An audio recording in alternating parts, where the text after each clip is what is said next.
He liked them all, especially one that was a bit different, but she wasn't as enthusiastic, until he started to touch her in a way that felt nice.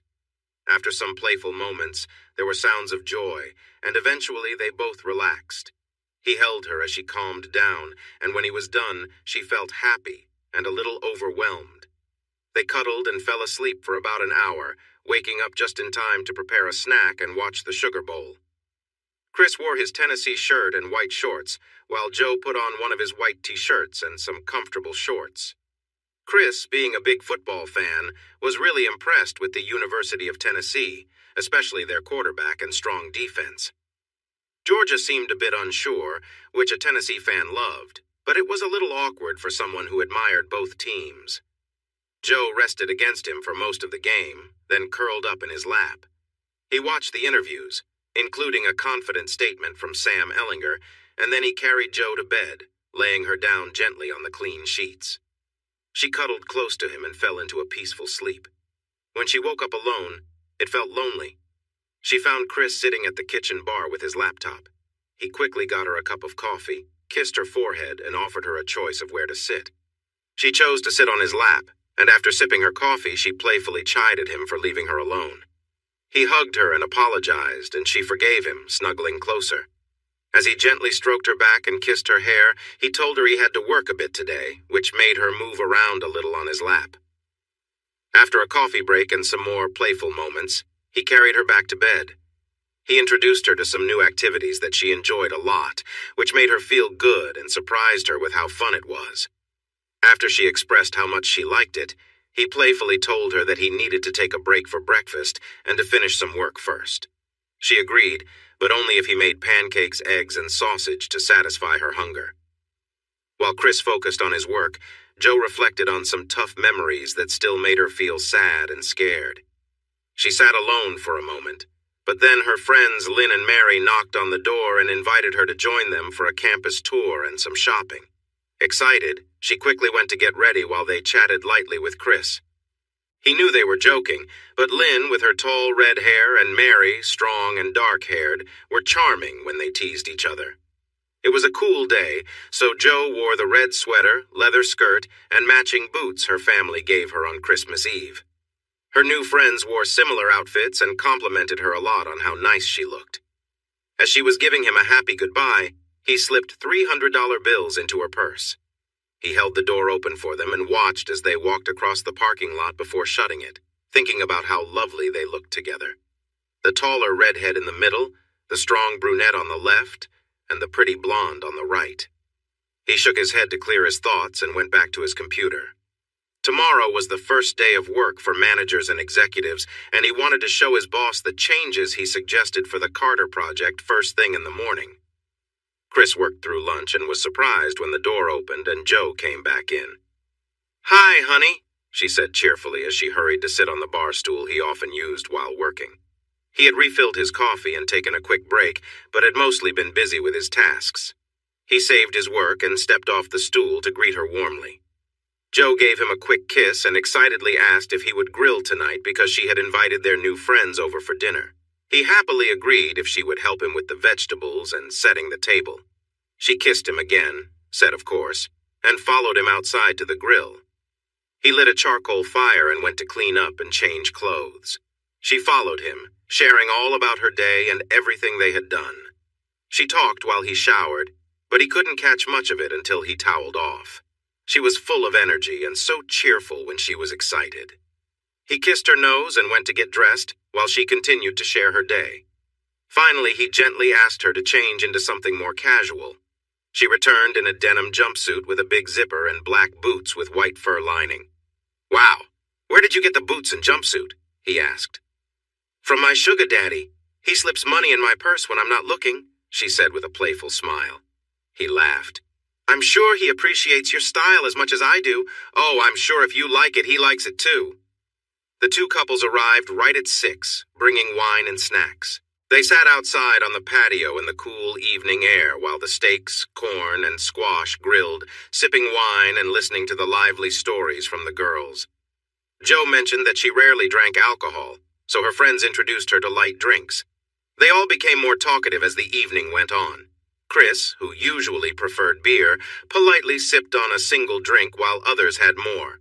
By the time dinner was served, the lively chatter filled the room, but the meal of salad, steak, and vegetables helped mellow everyone out. The rest of the evening passed with friendly and funny conversations. After the guests left around 10:30, Joe went to her old room. Chris changed into his comfortable shorts and got the bed ready, waiting for Joe to join him. She appeared at the door, playfully posing. She wore a simple black outfit with delicate white details and playfully asked Chris if he liked her new purchase. Surprised, Chris complimented her choice, jokingly saying it was money well spent, and teasingly invited her closer. Joe laughed and quickly returned to her room, changing into a nightdress decorated with cute white kittens on a navy background. Chris found her adorable, and she quickly disappeared again. This time she came back in cozy flannel pajamas, explaining they were for the cold nights in her dorm room, especially if her roommate had guests. Chris smiled, complimented the playful dragon design, and mentioned they should keep her warm. Despite the fun they were having, Chris felt a pang of sadness about sleeping alone while Joe stayed in a co-ed dorm. Joe then reappeared in her black outfit, playfully posed again, and jumped on the bed. She teased about his earlier comment. They enjoyed some playful time together, with Joe wearing her outfit for a bit longer. Eventually, they settled down for the night, ending their day with warmth and affection. She didn't like it at first, but eventually, she enjoyed using him for her own pleasure. Chris, on the other hand, loved watching her and feeling her as she rode him to a satisfying finish. He found that moment especially unforgettable. Joe woke up with a headache and an upset stomach, but after the affection she showed him earlier, he was happy to help her get through her first hangover. Joe was a fast learner in all things related to intimacy, showing great natural talent and flexibility when inspired. Luckily, Chris was good at inspiring her. He had to leave for work at 8, while Joe had appointments at 9:15 and 10:30, so he handed her the keys to the Jeep and wished her luck. She responded with a passionate kiss and asked him to return as soon as possible. Meeting with his boss to suggest major changes to the architect's plans for the Carter project was stressful, but he felt it was necessary. The current design didn't match the stadium he had seen, and it was also more expensive than the simpler, stronger, and nicer design he had in mind. Though not an architect, Chris knew that good design, engineering, technology, and construction had to work together to function well. He believed his plan was better, but his boss, Bob Elliott, was in his office drinking coffee and looking at his computer. Chris knocked on the doorframe, and Bob invited him in. After a friendly greeting, Bob poured Chris a cup of coffee and asked him to explain his ideas. Chris took a deep breath, opened his laptop, and turned it to show Bob what he wanted to change. Bob looked up and said, "Hold on a minute, Chris. Angie, can you book us a conference room and see if Trey, Sam, and Andy are available?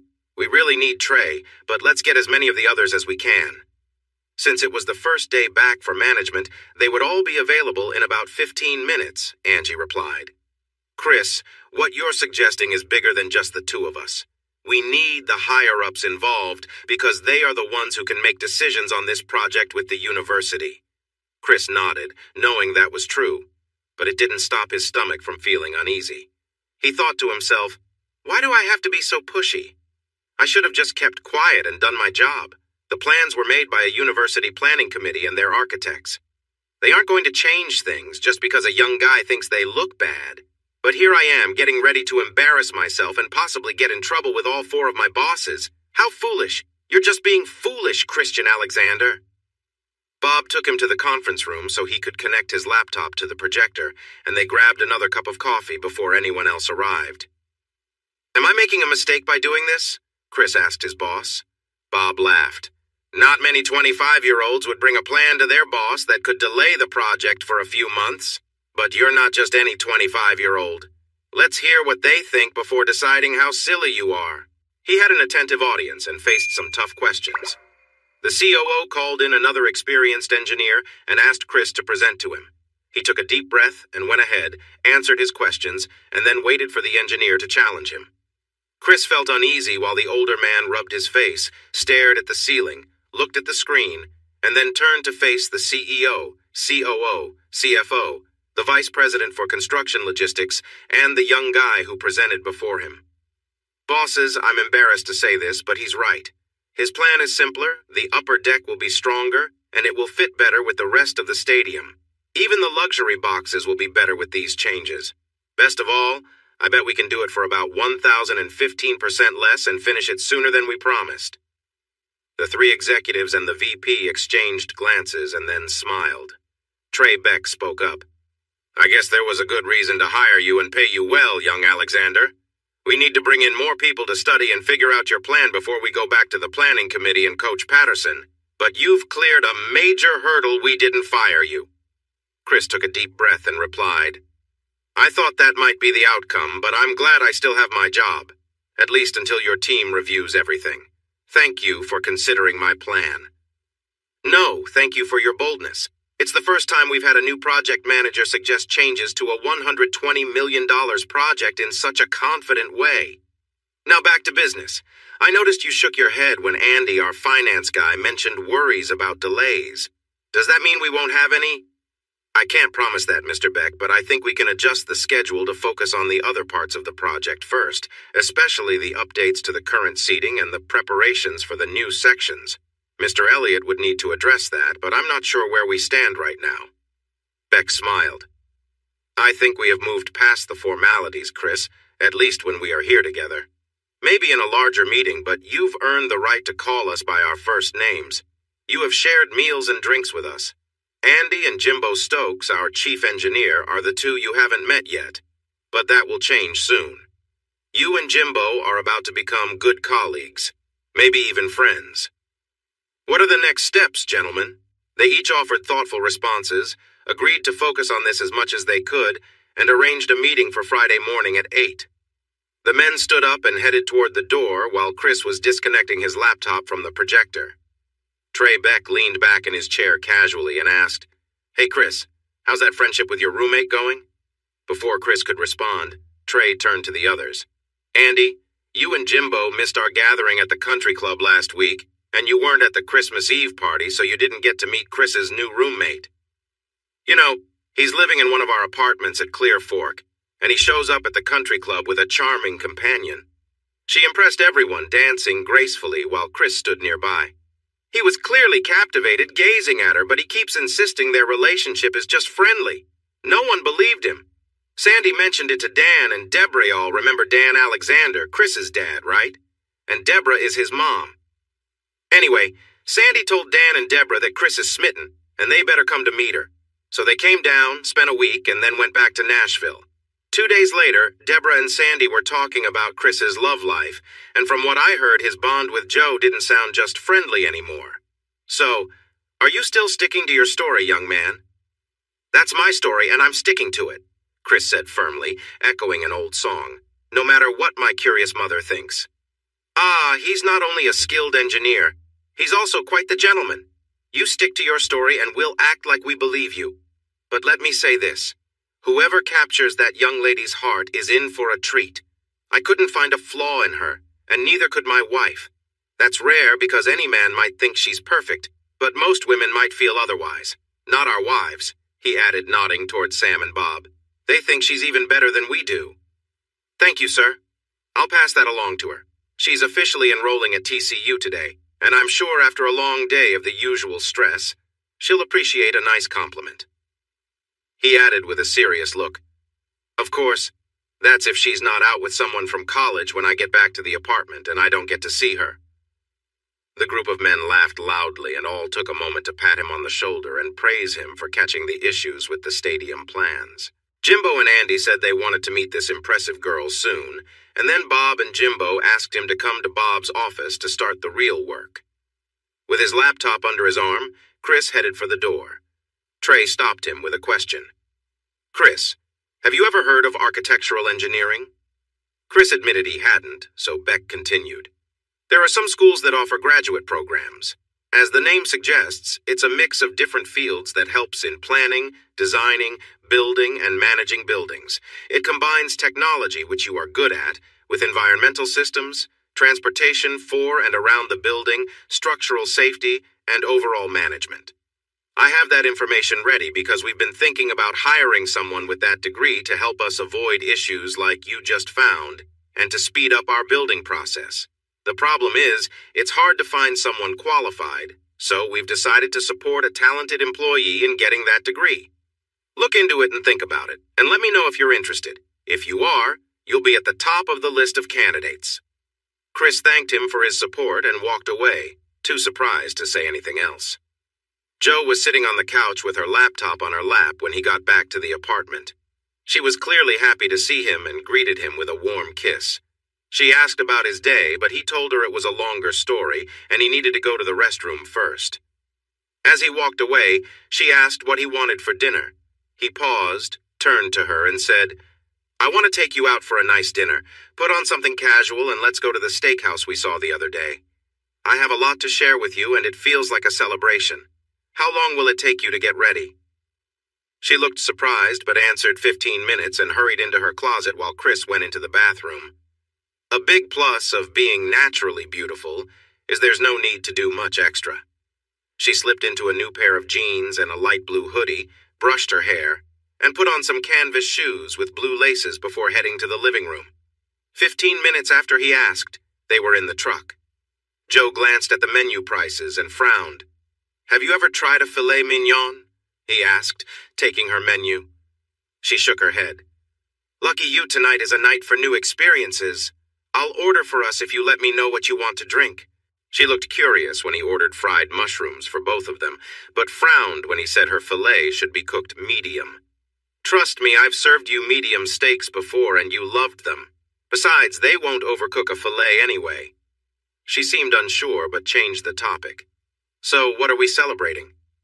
While waiting for their drinks and appetizer, he shared how he knew about plans to expand and renovate Amon G. Carter Stadium. After visiting with his family, he felt the plans weren't quite right. Since then, whenever I'm on my computer, I've been working on ideas to make the renovation better, safer, simpler, more affordable, visually appealing, and more enjoyable for the fans. He continued his story while they enjoyed the mushrooms, recalling talks with his bosses and the chief engineer as he shared his suggestions. When she asked, he repeated their supportive comments, finishing just as their main dishes arrived. Once they were served, Jo excitedly talked about the delicious taste of the filet mignon and how the salad and twice-baked potato combined to create flavors she had never tasted before. "No matter how you cook chicken, you can't bring out flavors like this," she insisted. Chris not only listened to her excitement but encouraged it. An enthusiastic Jo was even more charming than usual, and he enjoyed the moment. After they ate and got back into his truck, with Jo sitting in the middle, he briefly mentioned Trey's doubts about their just friends relationship. He left out the worst of the teasing but explained that his talkative mother was sharing anything Jo had told her, as well as what his sisters knew. She looked shocked. "What? Are you saying your bosses know about New Year's Eve?" "They and their wives know whatever you told Mom and my sisters. So whatever you said, they know. I haven't said anything to anyone because I respect you too much to share personal stories." She made a sad face. "I'm sorry. I just had to tell someone and we were planning together, so... Oops, I wasn't supposed to say that." "So the surprise wasn't really a surprise, it was planned?" he asked with a frown. "Oh, no. The plan was just to make sure you kissed me at midnight. Everything else... Yeah, that was all spontaneous. And I didn't give them many details. Mostly I just told them I had no idea how wonderful it would be and what an amazing guy you are." Chris smiled. "Well, that's good. I really don't want to think my mom is sharing all the details of your first experiences with someone else, including all the sounds that might have come with it." Jo blushed a bright red, like only blondes can, and admitted there might have been some of that. "But honey, your whole family just wants you to move on from what happened with Becky. When I told them how I feel about you, they said we are a much better match and that they could see you feel the same way. They also shared a lot about your childhood, your time at college, and your job with Beck so that I could know you better. You never mentioned leading the student government, being part of a fraternity, or many other things, so they filled me in." "And that's what all those secret meetings with giggles and laughs were about?" he asked, raising an eyebrow. She tried to look both sorry and defiant. "Okay, Maybe I said I was a virgin, and they told me how that first time can be tough. They might have mentioned how you care a lot about people you love and how to make you jealous. And maybe your mom told me, no, I won't go there, even though she shared our business with your bosses and their wives, and I feel too embarrassed to face them ever again.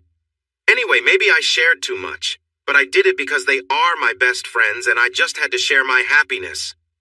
He put his arm around her and hugged her close, saying, "It's okay, Joe, I understand. But I hope you learn to be careful about what you share, or it might get around."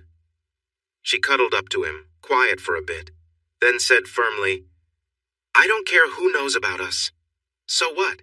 That was the best night of my life and the best experience I've had. At least until now, since you've given me so many wonderful moments since then. Everyone has a first time."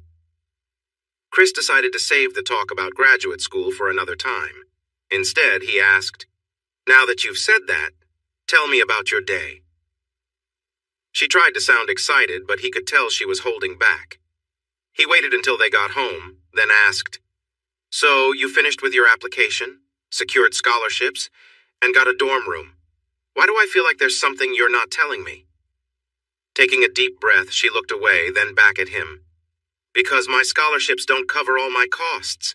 They looked like they would, but I'm about $8,000 short. And no, Christian, you are not going to pay it for me, okay? I'll find a job and take care of it." "All right, calm down. Where's the gap? Tuition, books, and fees are covered, right? Room and board? That's the issue. I didn't fully understand the total cost, and now it's too late to get more financial help. I mentioned it to Lynn and Mary, and they said they would look into it. They think I might be able to move into the dorm, join their sorority, and apply for a scholarship to stay in the house. Or you could stay here. I know you would let me, and that's my first choice. But I really want to live on campus for at least one semester to experience college life. I'll want to talk to you or see you every day and spend weekends together. But I want to be a typical student for once." "I understand. That actually sounds better. You deserve to enjoy college life. Let them handle their part and I'll take care of mine. Maybe we can find you another scholarship or grant. I don't think working is a good idea this first semester. You're a young freshman and you should focus on your studies and grades, not on making extra money." Friday was a great day. Bob, Jimbo, and Chris did a wonderful job on their presentation, and the other departments were ready for the project changes. Everything depended on the planning committee and the university administration, who would meet Monday at 9 a.m. Chris would lead the presentation, with support from Trey Beck, the head engineer, and the management team. Joe got good news via email. She was awarded a direct grant of $10,000 from Beck Construction, with the requirement that she must keep a 3.0 GPA or pay it back within 10 years. The Delta Delta Delta sorority also invited her to join their small pledge class, which was a nice surprise. Chris wanted to take her out to celebrate, but she said that would be tomorrow night. They had plans to go out to eat and then dance at Billy Bob's, the biggest honky-tonk around. The celebration for tonight would start soon, after he assured her that the grant was real and not some money scheme. He promised to let her speak with the chair of the scholarship committee, Sandy Beck, if she needed more assurance. She smiled, jumped into his arms, and said, "Nah, that's okay. I need to start trusting you, and this seems like a good time. Now go take a shower and freshen up, just like I did, and meet me on the couch." "I heard of a fun thing that I want to try. Lynn and Mary have done it, and they say it's a way to create special memories in every room. Are you ready for some fun?" He chuckled at the sparkle in her green eyes and hurried off to get cleaned up, just like his lovely girlfriend. Before they could enjoy their coffee or have breakfast, they needed to wipe away the mess from the bar, the counter, and the table. They laughed the whole time. They had created plenty of memories in the kitchen and even ended up with wet sheets. It was a wonderful and joyful night. From then on, they would think of that when they sat at the table or had coffee at the bar. When morning came, Chris highlighted new spots they could create memories at next. They talked about 6 places in the living room: Joe's bedroom, their dressers, the closet floor, and the patio furniture. After breakfast, they worked in the living room and even stole a short nap after they had soaked Joe's bed for the first time. Then, it was time to get dressed for their outing with new friends. Eating at Joe T. Garcia's was fantastic, even on a cool evening. Their Uber driver picked them up in his spacious vehicle, which had comfortable seating. He promised to come back in 10 minutes when they were ready to leave. They paid a low fare, tipped him, and sent him on his way. "Joe, it's your turn to sit in the front on the way back. Lynn and I have already had our turns to get the discounts. You might not need to do much more than show off those lovely legs, but if you want to, you can give him a gentle pat. I did that on the way here, and I swear he seemed ready to give us a treat." Joe looked at Chris with a playful grin. "Challenge accepted, Mary. I'll see if I can get him to take us back for free and give me a tip." "Not so fast," Chris said. "You know your boyfriend might not like that. Plus, there are going to be lots of rowdy people at this dance hall who might get too curious about your cute dress." "I'm pretty confident, but just be careful not to attract too much attention." She spun around to show off her stylish red cowboy boots and the bare legs peeking out from her dress. The red buttons down her denim dress caught your eye, making you wonder what was beneath. Her red cowboy hat might have been a bit much, but the golden blonde hair flowing down around her shoulders distracted from it. He winked, someone near the entrance whistled, and another guy exclaimed in surprise.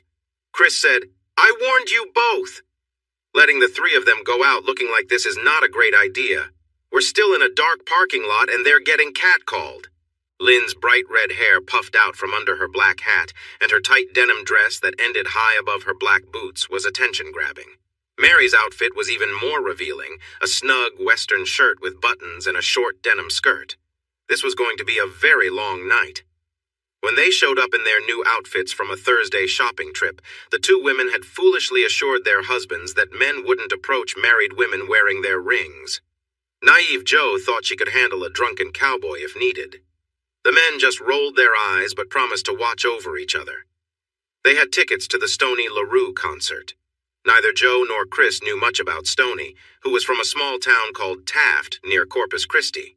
However, their friends who loved country music insisted he was great. Since Joe and her cowboy had recently become fans, they wanted to go too. The crowd in the dance hall was mostly young and lively.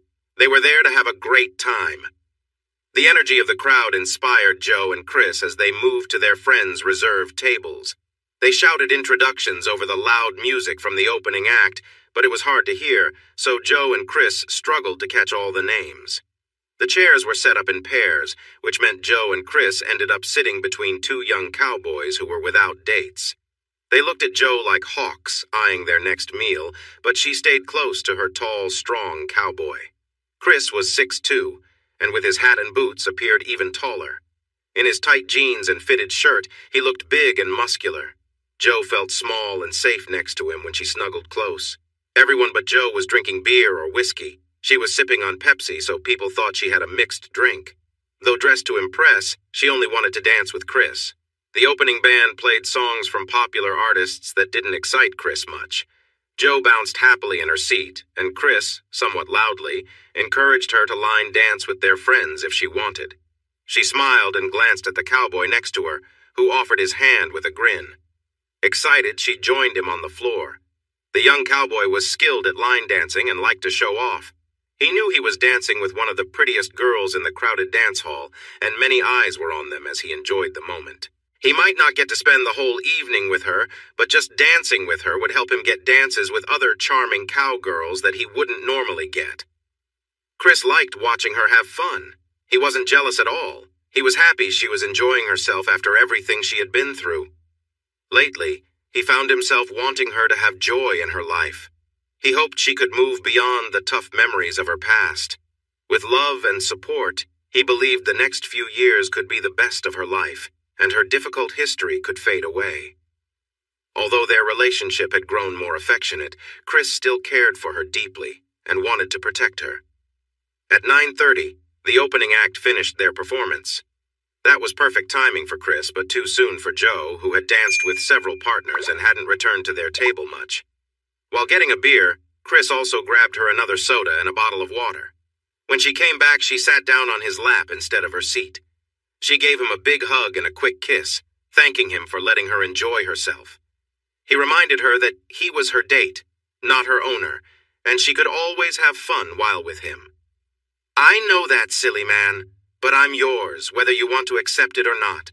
I'll always ask your permission before I dance with anyone else." He liked her words, and the closeness felt nice.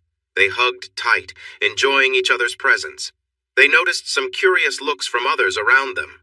Stoney LaRue, a popular red dirt country singer, was performing, and while they didn't know much about him, they recognized the song Oklahoma Breakdown. Chris usually liked this style of music, even if it wasn't quite what he preferred. There were many red dirt singers in Tennessee, and he enjoyed their tunes. Many of LaRue's fans had created line dances for songs like Oklahoma Breakdown, so Joe shone brightly on the dance floor.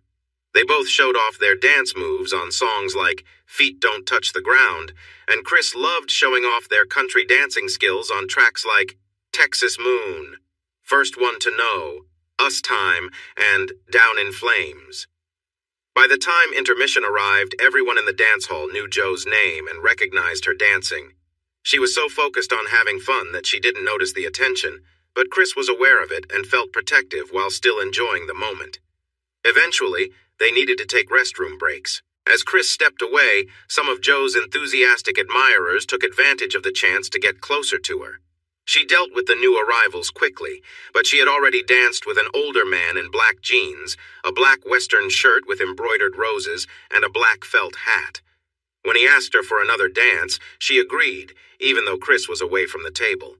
When the upbeat song ended and a slow one started, instead of taking her back, he pulled her close and began dancing closely. Joe felt surprised and annoyed, but she stayed calm and tried to keep some space between them. That didn't work. He turned suddenly, sidling up next to her and holding her there. "Do you know who I am?" he asked. "I have no idea, but if you don't move back, you'll be speaking in a high voice," she warned softly. "I know how to defend myself. I'm an oil man and one of the wealthiest men in Fort Worth. I'm looking for someone special and I've picked you." "Please don't look at me like that. Let me explain. I'm divorced, travel a lot, and I like having someone like you with me when I go out. I'm ready to offer you a great deal. I'm talking about a nice place to live, fine clothes, jewelry, and a luxury car of your choice. All you have to do is spend time with me when I'm around. A pretty girl like you deserves the best in life, and I can provide that. What do you think?" "What did you say your name was?" she asked. "I'm Roderick Barnes from Barnes Oil. Can I have a moment to think this over? It's all a bit sudden. How about you walk me back to my table so I can grab my purse? I can say goodbye to my friends and we can talk more privately." He took her back to the table, smirking at Chris. She introduced them, saying, "Chris, this is Mr. Barnes from Barnes Oil.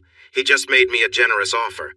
I need a moment to think, but I'm leaning toward—" Barnes kept his arm around her, smiling confidently, until Joe surprised him with a swift knee. He let go, dropped to his knees, and groaned. Leaning close, she said loudly enough for everyone to hear, "That means I'm saying no to your offer. If you come near me again, you'll regret it." She stepped back and he muttered an insult. Joe responded with a slap that knocked his hat off. Meanwhile, Chris sat calmly, sipping his beer with a smile on his face. Then he stood up, helped the man to his feet, and led him to the men's room. Once inside, he pushed him against the wall and calmly said, "If you go near her again, you won't have the chance to cause any trouble because I'll make sure you regret it. Now, clean yourself up and leave. If I see you again tonight or anywhere else, I won't hesitate to make sure you remember this." He let the man slide down the wall, then turned and walked back to the table. He asked Joe to dance. She stepped into his arms, leaning against him, and said, "I can't believe that guy. He offered me a fancy apartment, nice clothes and jewelry, and a car in exchange for my attention. What a joke." Her voice changed from anger to playful. "I was going to say I already have someone who gives me all those things, but my guy is younger and way more fun." Then her anger returned. "Not like him. I thought about just getting rid of him then and there, and maybe I should have. Your number one guy wants to make our night memorable, maybe break a record for fun. Even if the others don't want to come, you can sit in front and show the driver the fun you planned, but only when it's safe. What do you think? Dancing with weirdos or a lot of fun? I think I'll choose the second option. Let me grab my bag and tell the others we're leaving." As it turned out, everyone else was ready to go home too, so they made the call and waited outside. They told Joe that she had been the talk of the night, especially after she stood up to that man. "What did he do to you?" asked Lynn, curious. Chris gave Joe a hug and chuckled as she retold the story in her best playful accent.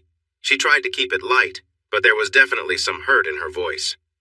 Chris held her a bit tighter, and their friends understood she was feeling more than she let on. Lynn and Mary joined in the hugs, comforting her as tears filled her eyes. John called the man rude and offered his support, but Donald had a different thought.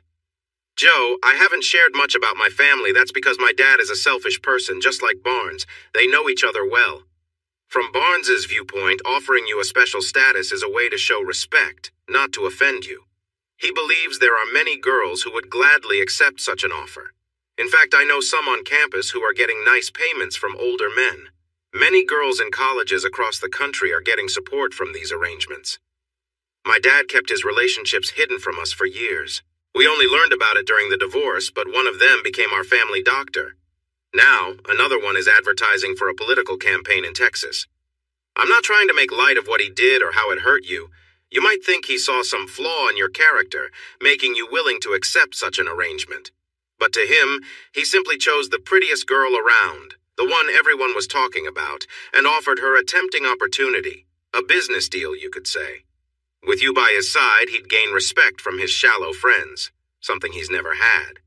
Putting on a funny southern accent, he joked, "You Joe, honey, y'all are just so pretty and classy that any man would do anything to enjoy your company." That made her laugh, and she said, "Thank you, Donald. I felt like he knew about my past and thought I would jump at the chance to be with him. I was offended. I'm still a bit bothered, but thank you for putting a nicer spin on it."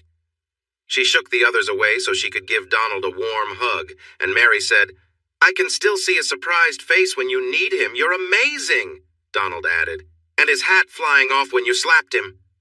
They all laughed, feeling lighthearted like when they first arrived. The Uber driver pulled up and Lynn teased, "Remember, it's your turn to get us a ride discount." She took her job seriously, and the driver waited at the light several times. Joe had to time her signals so he would go when it was green. Her charm did earn them a free ride, but Chris gave the driver a generous tip anyway. They shared one last laugh before parting when John joked that they should Uber everywhere since it was free. They began to head to their apartments when Mary exclaimed, "Wait! I want to know what Chris told Barnes when he took him away." Chris stopped and said, "Not much, really. I just told him that if he ever came near Joe again, he'd regret it." That got a big laugh from the group and a giggle from his girlfriend. "Were you holding him in the air when you said that?" Joe asked. "Nope.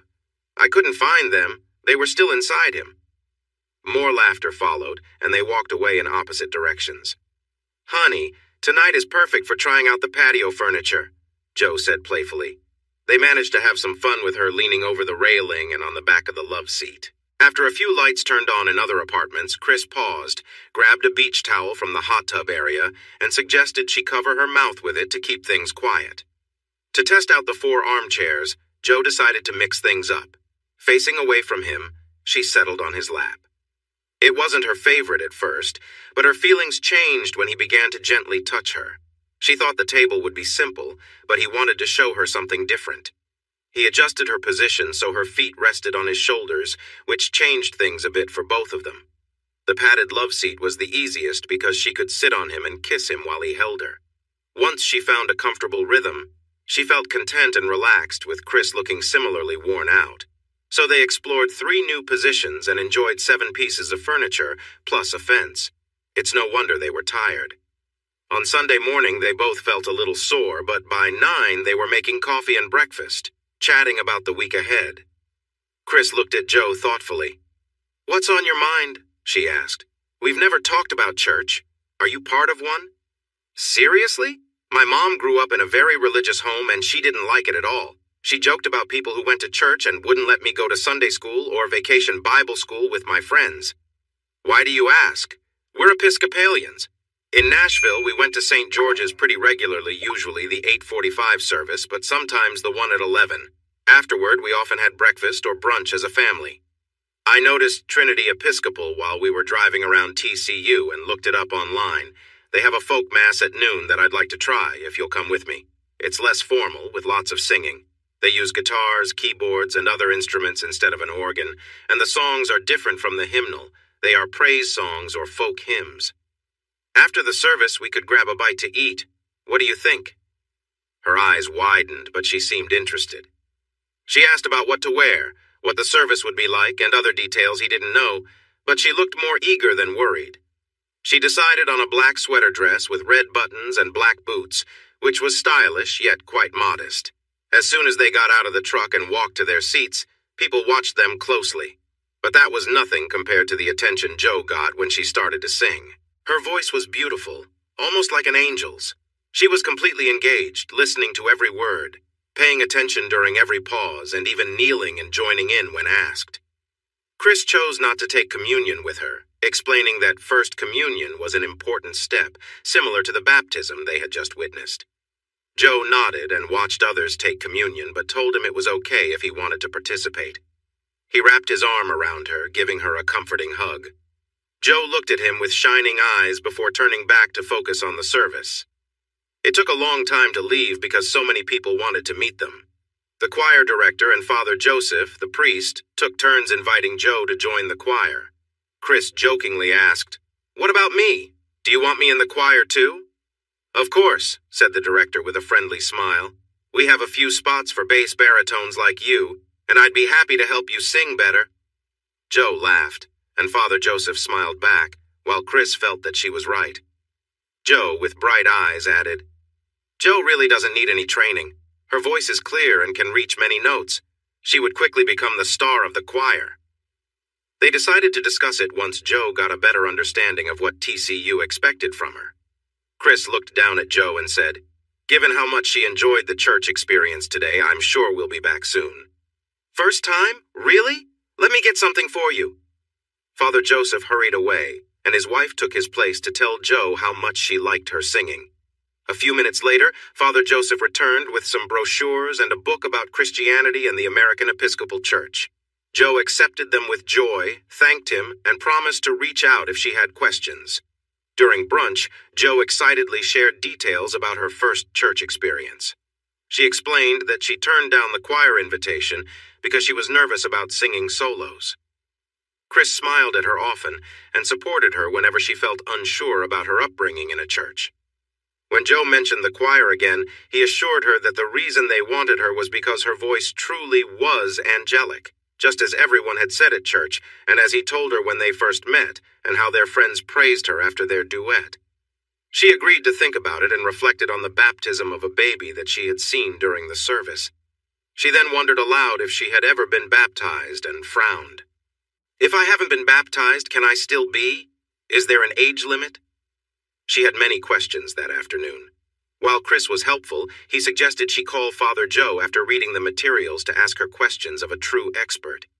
She thought this was a good idea, and Chris wondered if he had ever been as curious as Joe. Growing up in the church, he had been to Sunday school for as long as he could remember and had attended many services, mostly the formal ones. They had become routine for him. Having Joe around showed him just how automatic his church visits had become. After reading the materials, Joe got on her laptop to learn more about the Episcopal Church and Christianity. Chris took the hint and focused on planning for their project. "I'm hungry and need to work out. Which one will my boyfriend help me with first?" she said playfully, batting her eyes at him. They decided to work out first, and after 40 minutes, they were very hungry and needed a shower. This added another 20 minutes to their time, and by then they were starving. Fortunately, the freezer was full of tasty frozen meals. They each had 2 meals, 1 salmon with vegetables and 1 shrimp pasta. With only utensils and glasses to clean, Joe wanted to watch a movie. "Have you ever seen a movie with Rob Lowe and Demi Moore called About Last Night?" Chris asked. She hadn't seen it, so he found it and explained it was based on a book and set in the 1980s. "You really are old," she teased. "The 1980s? So if we watch Spartacus, does that make me a Roman?" he replied playfully. She laughed at the funny parts and admired Rob Lowe's looks. She felt upset for the character Demi, who had an unkind boss. She even wondered if she sounded as lovely as Demi. When Rob and Demi shared sweet moments, she got excited and cried when Demi moved back to her apartment. She was even sadder when Rob confessed his feelings and Demi turned him down while it rained. The fun moments, like riding bikes and watching Demi and Rob together, made her happy, so they playfully pretended to recreate the sweet bathtub scene, adjusted for Chris's size. Then she insisted they dry off and cuddle in bed. It was one of the best Sundays in Chris's life and easily Joe's favorite too. On Monday, they met at 9 with the Stadium Planning Committee, the administration, and Coach Patterson. After introductions, Chris started his presentation by explaining that his proposal came to him while he was in the stadium with a student and some football fans, including himself. He already knew the initial plans, and standing in the stadium, he felt they didn't fit well with the historic setting and wouldn't be as welcoming for fans as they could be. Chris noticed Coach Patterson becoming more engaged during the presentation and saw the others looking at him for his reaction. As the presentation continued, Coach P and the others became more interested and active. In the end, Chris and the people from Beck answered many questions, and the committee decided to pause the meeting for a private discussion with their architects. After 30 minutes, they brought the Beck representatives back and agreed to the changes, but with one condition, that everything would be done in time for the 2020 season. Trey Beck assured them it would, and everyone shook hands. Coach P held onto Chris's hand for an extended shake and expressed how pleased he was that Chris visited the stadium and got inspired for the updates. He promised Chris would have great seats for every game from that point on. The construction teams were getting back to work, so Chris went to the office early to meet with Bob Elliott and Jimbo before heading to the TCU campus. Chris's updated plans were quickly accepted, and they took their work trucks to the TCU football stadium, then walked to the meeting. After the meeting, Bob introduced Chris to all the workers, and he and Jimbo discussed the changes to the original plans. There were some unhappy faces, so Chris spent 35 minutes explaining the updates, why they were necessary, and answering questions. This helped, and everyone got together to plan their tasks for the day and the week ahead. Chris spent the day getting to know his new coworkers, asking for their feedback, constructive criticism, and new ideas. He also asked them to share suggestions for making their jobs safer and easier. By the time he left the site at 5:30, he felt both tired and excited. Joe had taken the Jeep to meet her advisor. She got approval for her AP English credit and was able to adjust her schedule for spring by adding a Spanish class. After that, she had lunch with Lynn, who told Joe that she and Mary had already planned her afternoon. After lunch, they met Mary at the Tri-Delta house and spent an hour talking with the alumni president, chapter president, and rush captain. They encouraged Joe to consider their sorority and talked about the benefits of being a member in college, in jobs, and in life. They also mentioned a scholarship to help with the fees for joining and being part of the group. They even offered free housing, but Joe was happy with the dorm room she received, and with the Beck scholarship, that didn't influence her decision. She wasn't sure if she wanted to spend time in a sorority anyway. After all, she had a nice apartment and a great boyfriend, and she planned to enjoy her free time with him. Lynn and Mary convinced her to go on a quick shoe shopping trip. She got back to her apartment at 5:40, parked her car, and carried her bag of shoes to the front door while thinking about what to cook for dinner that would make her boyfriend happy. As moving to the dorm got closer, she found herself wanting his affection more. Joe unlocked the door and stepped inside. She pushed the door shut with her foot, but it quickly flew back open and hit the wall. Before she could turn to see who had come in, she was pushed across the room and fell to the floor. 4 men rushed toward her, and before she could react, they held her down. 2 of the men pinned her arms while another sat on her legs. She screamed, but someone covered her face with a cloth, and she soon lost consciousness. When Joe woke up, her arms were tied behind her and her legs were secured. Something was stuffed in her mouth, keeping her from shouting. As her vision cleared, she saw her past family around her, her former guardian, his 3 sons, and her mother all smiling. "We thought you could just disappear, huh? You owe us," one of them sneered. "We're taking you back so you can repay your debt." Joe glared at her mother, making her shrink back. Her mother called to Clyde, asking him to make Joe stop looking at her. Clyde stepped closer. "If you keep it up, this is going to hurt more," he warned. "You're going to pay for leaving. The more you fight, the worse it will be." Joe didn't back down, and Clyde slapped her again, causing her head to turn. One of his sons chimed in, warning Clyde not to hurt her too much, as they had promised others something special. Clyde stepped back, shaking his fist at her. "Keep challenging me, and it'll be even worse for you." Joe looked him in the eye defiantly, and suddenly, Clyde stumbled back, breath knocked out of him as he was pushed into one of his sons. The son closest to his father on the left fell when a large hand struck him hard, knocking him down as he watched his dad get thrown across the room. The one on the right turned to face Chris, fists raised like a boxer, but collapsed in pain when a strong kick hit his knee. Chris advanced toward the man and the remaining son, his face full of anger. He began to threaten them. "Your friends won't even know who you are when I'm done with you. You broke into my home and hurt my girlfriend, and I could defend myself. But instead, I'm going to make sure you regret ever stepping foot here." One of the sons pushed his father aside and charged at Chris, but Chris stepped out of the way, grabbed him by his shirt, and sent him crashing head-first into the door. He went down and stayed still. Chris heard Joe scream, and he quickly turned around, swinging his fist. It connected with the face of a woman who was trying to stab him, sending her to the ground. The knife she held fell beside her, and Chris recognized it from his own kitchen. Just then, Chris noticed the father charging at him with a long knife. He dodged to the side, and as the man passed, Chris hit him hard in the face. The man staggered but turned back, threatening Chris. "I'm going to cut you up and take her with me." The man swung the knife back and forth, but Chris moved calmly, staying out of reach. When the man lunged at him again, Chris caught his wrist and used the momentum to twist his arm behind him. The father cried out in pain, and Chris warned him, holding the knife at his back. "You're done. You brought this on yourself." Chris held the man tightly as the knife was slowly forced toward his stomach. "Now you're going to face the consequences," he said coldly. The man struggled to let go of the knife, but Chris had a firm grip on both his wrist and hand. He pushed the blade forward until it barely touched the man's belly. The man panicked, crying out and begging for his life, but Chris remained calm. "You're not so tough now, are you?" Chris remarked. "You're scared now that you're up against someone who can fight back." As the man continued to plead, Chris loosened his hold just enough to let him fall to the floor, unconscious from the fear and the impact. Chris made sure the knife was still in the man's hand, but kept it from causing further harm.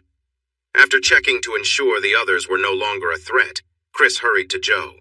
He gently removed the cloth from her mouth and recorded the scene on his phone for evidence. Though bruised, Joe gave him a small smile. "I guess I might not have been able to take you down after all. You did well." Chris leaned in to kiss her softly, whispering how strong she was.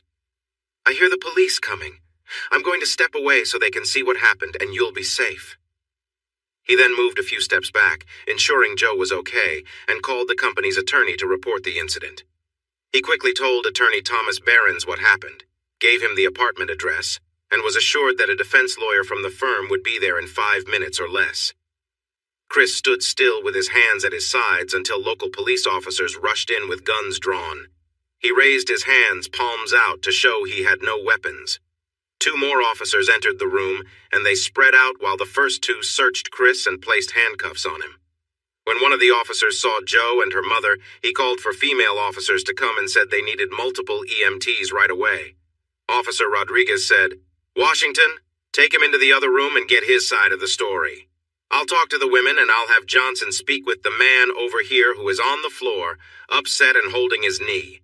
Then we can discuss what to do next." Chris started his story by saying he had walked up from the parking lot. "I found the door open and heard a loud sound before I went in. As I quietly stepped inside, I heard a man saying terrible things to my roommate who was tied up in the chair you found her in. He mentioned taking her back home and that she would be with some important men he had promised her to. I stepped in, but nobody noticed me because they were all around Joe's chair. The man in the middle hit her again, then stepped back and said he would hit her in the stomach. There were 4 big men and a woman in my apartment, all threatening my roommate. I wasn't sure if they had weapons, but I soon realized they did. They had knives. The one who hit Joe seemed to be the leader, so I kicked him in the back and pushed him across the room. I hit the guy to my left and then kicked the man on my right in the knee. The 3rd man rushed at me, and I grabbed his shirt and pushed him into the front door. I sensed someone behind me, so I turned and swung my right fist. The woman was about to stab me with a kitchen knife, but I hit her first and she fell down. Then a man who I later learned was related to the others came at me with a knife. I caught his wrist and we struggled for it. He got cut a few times, but I managed to keep the knife away from me so I wouldn't get hurt. He got tired pretty quickly, so I let go of his wrist with my left hand and hit him in the face. Washington let Chris finish his story without interruption, asked a few questions for clarity, and then brought him back to the entry area. 2 female officers were there, listening to and recording Joe's story. Her ties had been taken off, and paramedics were looking after Joe, the hurt men, and the woman on the floor. The police officers gathered together, talked, and one of them came over to Chris. He removed the handcuffs and asked Chris to show his hands. The officer checked his fists, smiled, and said, "I just wanted to make sure you weren't hiding anything. You really took care of this group, including the woman with the knife." The son with the hurt knee was handcuffed and taken to the hospital with police assistance. The woman had come to and was upset, saying the handcuffs were too tight and that she was being treated unfairly since the man who had hurt her was not handcuffed. The officers explained that he had the right to defend himself against trespassers who were threatening his roommate. They told her that she had no right to be in the apartment and that he was just protecting himself from the knife she had. They explained this multiple times and asked her to quiet down or they would have to use tape to cover her mouth. Papa Scumbag and his 2 sons were complaining about their injuries, saying Chris attacked them for no reason. When one officer laughed and pointed at Joe, they claimed she attacked them first. They said they had to tie her up to keep her from hurting them when they came to take her back home. The officers chuckled. One pointed at Joe and said, "So 4 big men were scared of her? She's not even 5'6" or weighs more than 110 pounds. The officers then helped the men stand up and took them to their patrol cars. Joe's mom, whose face looked worse than Joe's, complained about coming to get her daughter, saying that man had attacked her, and it was wrong to arrest her and her sons when that man caused all the trouble. Chris's lawyer arrived just in time to see the scumbags being taken away. He went inside, found Chris holding Joe, and asked if everything was all right. Chris said he thought so, but they needed to discuss everything while it was clear in his mind, if the lawyer had time. He did, so Chris got Joe some ice packs for her face, brewed coffee, and they sat at the table. Chris paid the lawyer a small fee, signed a contract, and they shared the full story, including what the men and the woman said while waiting for help. The lawyer took detailed notes and recorded everything. After they answered his questions, he assured them they were not to blame and that nothing would come from the accusations against them. He asked them to come to his office tomorrow morning to meet with him and the senior partner who handles criminal defense cases. They agreed to come in at 9 a.m. With the entrance and part of the dining area blocked off with yellow tape and investigators collecting evidence, Chris took Joe back to his bedroom and laid her down gently on the bed. He lay beside her, holding her close. He could feel her beginning to lose her strength. She cried for a while, then her tears turned into soft whimpers. How can any woman treat her child like that? I know I shouldn't feel anger toward my mom, but she makes it so easy. Chris comforted her, running his fingers through her hair. Joe, some things are hard to understand and some people make terrible choices. You didn't do anything to deserve this. They have their own issues and your dad is dangerous. They will be away for a long time and you won't have to face them again.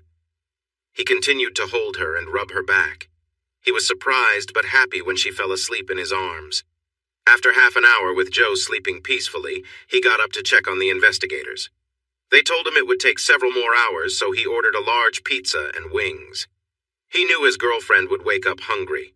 20 minutes later, Joe came into the kitchen wearing jeans and a t-shirt, just as Chris returned from the patio with their food. The front entrance was blocked off because of the investigation, so he had to come around to pay the delivery person. As expected, she was very hungry and wanted a Dr. Pepper. She ate 1 slice more than Chris, enjoyed 2 wings extra, and drank almost a liter of soda. After finishing, she laughed and settled comfortably on Chris's lap. Although there were still investigators in the area, she wanted to feel close to him. "How many times are you going to rescue me, Sir Galahad?" she asked while resting against him. "As many times as it takes, Lady Joe. As many times as it takes." After a long night filled with ups and downs, they got up to get ready to meet their lawyers. Chris called work to inform them, but they already knew. Bob put the call on speaker and Trey began with, "Is Joe okay?" Chris switched his phone to speaker mode and said, "Joe, someone wants to know if you're all right. Do you want to talk to him?" "Is it Mr. Beck?" she asked. "No, sweetie, it's Trey, and we're worried about you. Sandra was up half the night praying and hoping you and Chris are both okay. Are you?" "I've had better days, but I thank God for Chris. He helped me through what happened and comforted me all night. He seems to be doing well this morning, but that was a hard experience for both of us. Thank you and Sandy for being so kind. Honey, we haven't spent much time with you, but we care about you. As for Chris, he's one of the kindest people you'll meet. Unless someone threatens those he cares for, then he has to be strong. Take all the time you both need, Chris. We have your plans, and Bob is going to the site with Jimbo to keep things moving. Don't stress about work, focus on taking care of Joe." "Hi, Joe and Chris. This is Bob. After we hang up, I will call my wife to update her. Everyone is worried about you, so please look after each other. Just let me know when you're ready to come back, Chris, and don't worry, we'll handle everything." Hearing how much people cared made Joe emotional again, and she wondered why everyone was so nice to her except her mother. After saying hello, the chief defense lawyer, Darren Howard, told them that he had read Mark's notes from their conversation the night before and listened to his recordings. "There are a few things we need to talk about, if you're comfortable." Both said they were okay with it, so Mr. Howard started asking about how they ended up living together, with Joe away from her mother. He focused on Joe, so she began sharing her story, talking about her childhood, her mother's struggles, and moving in with Elwood and his sons when she was 15. She mentioned that she did most of the cleaning and cooking when she was home, but tried to stay at school as much as she could because she did not feel safe there. She shared how a deputy sheriff and social worker helped protect her until she was old enough, how she heard Elwood and his sons making plans for her birthday, and how she wanted to finish school early and get scholarships to TCU. Chris listened carefully, observing both Joe and the lawyers. At first, the attorneys seemed professional, though concerned when she started sharing, but their expressions changed to frowns as she talked about the ongoing difficulties she faced. The mood lifted when she reminisced about meeting Chris, getting a ride from him, their friendship, and the happy moments they shared. When it came to the previous night, they encouraged her to express not just what happened, but how she felt. The video captured both her words and emotions, and for the first time she spoke about feeling helpless and scared by the threats from the people she had to live with before.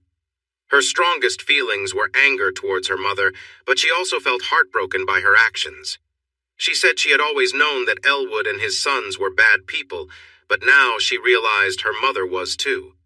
Sometimes she cried and wondered if she would become a bad person like her mother since they shared the same genes. She also said she would feel devastated if her mother or anyone else hurt Chris. When she finished speaking, both lawyers were very moved and felt angry. "Chris, we need to talk about your story again. But first, Joe, can I share this video with the district attorney? I don't want anyone to make a deal that lets these bad people get away with short sentences. The DA has a daughter who recently turned 15, and I think showing her this video will help ensure they get severe punishments. I know this includes your mother, but she seems just as dangerous as the men." Joe looked at Chris, who whispered to her. "Maybe they will get her help for her issues and give her a chance to learn a new skill or get a better education. She must be smart to have you, but she's made a mess of her life." Joe turned back to the lawyers and said she agreed. Howard called in an assistant and asked her to prepare a form for Joe to sign. "Now, Chris, we need more details about how you handled 4 men and a woman with a knife without getting too hurt," Howard said. Chris showed them his hands, which were bruised and scratched, then laughed. They all chuckled together, thinking he did well given the situation with 5 tough people, 2 of whom had knives. They asked Chris how he felt during the struggle, whether he used too much force or just enough to stop the attackers, and other details they believed the bad people might try to use as excuses. Since they had no strong defense, the lawyers thought the bad people might blame the victims. Feeling confident that Chris's story would stand up in questioning and in court, they had Joe sign the form and promised to keep them updated. It was after 11, so they decided to have an early lunch. This gave Joe a chance to think about her mother's mistakes. Chris listened and then asked about her grandparents. She had never met them, but her mother said they were very strict and terrible parents. Joe wondered if her mother was even worse. Chris then asked if she knew anything about the man her mother said was her real father. Jo shared the story her mother had told her. She had met a man she called Kennedy in a bar where she worked as a waitress. He had offered her drinks and drugs. She spent the night with him, and the next day, he left. She couldn't recall his name or much about his appearance, but he mentioned being the black sheep of the Kennedy family. Chris tucked that away, planning to look into it later. After lunch, Chris suggested they stop by his work site to check on things and see if any help was needed. Jo mentioned she had been assigned a dorm room and wanted to see it with him. He hid his nervousness about her moving, but said yes, as long as she went to the stadium with him first. She agreed, asking if he thought they were both dressed too nicely. He laughed and said, "The guys could use a nice surprise, and you'll definitely be that." On their way, he playfully urged her to show the strong and confident woman he knew her to be. She laughed and asked how far she should take it. He chuckled, telling her to just be herself. And she was. Her knee-length dress had a high neckline and long sleeves, but flared out, swishing as she walked in her 3-inch heels. It revealed more of her lovely legs compared to when she sat modestly, and since they were on a walkway above the construction crews, everyone could see. Like when a crowd goes quiet at a big event, work stopped when their boss arrived with this beautiful young lady beside him.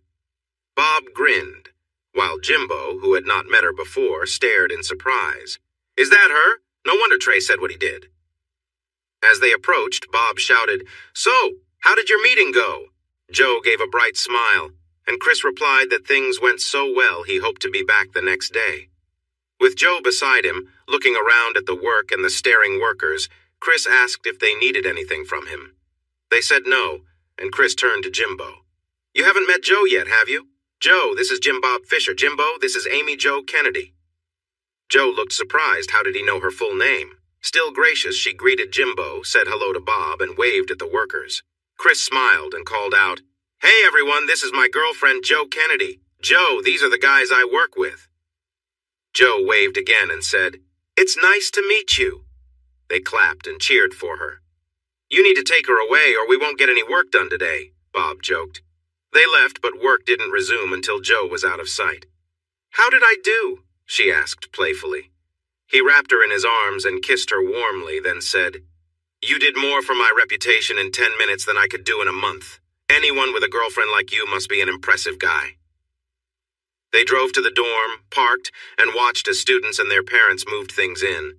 This time, Jo took his hand, marking her territory against the pretty girls watching him.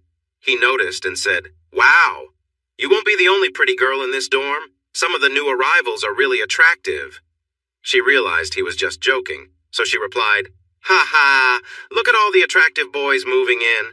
I might enjoy this more than I thought if my boyfriend doesn't treat me well." They smiled at each other.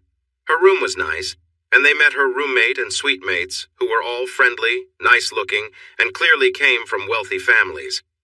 Jo talked comfortably with them despite their different backgrounds. They were impressed by her successful boyfriend who was involved in building a new stadium, which made Jo feel proud. They took pictures of Jo and Chris together, and then he took pictures of the 4 suite mates in different fun poses. Jo chatted all the way back to the apartment about her first impressions of her suite mates. They packed up her belongings and took them back in the Jeep, as they had promised Kate, Elle, and Grace they would. It was surprising when more girls came to the room for introductions and pictures. The news had spread quickly. As they drove away, Chris said, "Honey, I think some of those girls are a bit wild. They were crowding around me while we were taking pictures." Jo made sure their last night as roommates was special, and she wanted to make sure he had good memories before he left. She tried to argue when Chris suggested she take the Jeep and get a parking sticker for it. "Jo, I have 2 vehicles plus the work truck. Why should I have 3 cars taking up space at the apartment? Besides, if you want to visit me sometimes, you'll need a way to get around. Unless you want me to come into the dorm to pick you up." She knew he was just joking, but she felt a pang of jealousy. "When you put it that way, maybe I should. I promise I won't drive it too much or have a lot of people in it or—" "Jo, it's just a car. I already added your name to the insurance, so feel free to use it whenever you need to. I trust you to be responsible. Of course, I don't want you driving after you've been drinking, but otherwise, use it however you like." She looked shocked. Chris, I would never do something like that. I'm only 18, I can't even drink legally, and I sure won't. Oh, you're teasing me again. I see that smile. She playfully hit him on the shoulder, but she smiled back. I promise not to make any messes in the back seat of the Jeep if you promise not to make any in the back seat of the Ram or on the sheets at the apartment. So, the couch, tables, and chairs are fine? He asked playfully, and was lightly scolded again. Only if you want some marks on the furniture in the dorm, she replied with a grin. Are you saying we're in a committed relationship now? Like going steady? Chris responded, taking her hands in his. That might make the fraternity parties less fun. Instead of joking back, she became serious, rested her head on his chest, and said, I'm only yours. You need to decide if you are only mine. I'm yours, he answered earnestly. She reached around his neck, pulled him down, and kissed him deeply. And I'm yours. At that moment, Jo had no idea how that promise would be tested. She approached college just like she had tackled everything else in her life. For the next 3 weeks, she spent her time in class, studying, working on projects, or with Chris. Much of her studying took place in his apartment because it was quieter, and he was a helpful resource. Like most freshmen, she needed to learn how to listen, take notes, and study in new ways. Many college professors preferred to focus on research and writing rather than teaching, so students often turned to their graduate assistant, GA, for help or hired a tutor. She tried the GA for a tough course, but he seemed more interested in flirting than helping her learn, so she turned to Chris. He was a patient tutor who helped her understand what she needed to succeed in her coursework and projects. He taught her that remembering and understanding were just the start. To truly excel, she needed to be able to apply, analyze, evaluate, and create with what she learned. Unfortunately, like many schools since accountability testing became a trend, the schools in Arkansas where she had studied focused more on what would be tested than on gaining knowledge and skills that would help students in the real world after school. This issue wasn't the fault of the teachers or administrators. If students didn't pass the state tests, they faced consequences. If enough students failed, the teachers and schools also faced trouble. Schools had to make sure every student passed, often forgetting to teach things that would help kids in real life. The tests focused on basic skills, memorization, and choosing answers from options like A, B, C, or D. Because of this, more time was spent on preparing for tests instead of deeper learning. Jo remembered how much more engaging and creative learning happened after the tests, compared to the months leading up to them. With Chris's help, she learned how to study, use what she learned, and think critically about her work, whether it was a paper or a project. She didn't want to be an engineer like Chris, but she began to appreciate how engineers solve problems, build big structures, and tackle challenges, whether made by people or nature. At first it was tough, but she was smart, eager, and determined, so she started to do really well. But college wasn't just about studying. She enjoyed learning and meeting new people. Some students grumbled about taking required courses in philosophy and psychology, but Jo found them intriguing. She took a challenging biology course, which she had skipped the introductory level, and while the lab was intimidating at first, she eagerly absorbed everything they taught and felt wiser each day. Then there were the parties. She attended a few on campus, but with friends Kate, Lynn, and Mary, she organized an exciting Super Bowl party at Chris's apartment. They invited a lot of people, and soon it was clear that they needed a bigger space. By Super Bowl Sunday, they updated everyone that the party location changed to the community center in the apartment complex, outlining what snacks and drinks to bring. They had too many guests for an apartment gathering, and it was a big job for everyone to prepare food and drinks. The game itself had a low score, 133 in favor of the Patriots, which wasn't exciting for many and left some bored.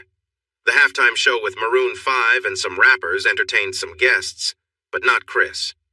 By the start of the third quarter, someone suggested they play music and dance in a different area of the center, away from the TVs. Jo was enthusiastic about the idea, so the man who arranged the building for the night spent much of the second half dancing with his girlfriend, who wore a Patriots jersey. She wore short shorts under her jersey, but all you could see were white knee-high socks and red shoes, along with her legs and a red jersey with white numbers and blue details.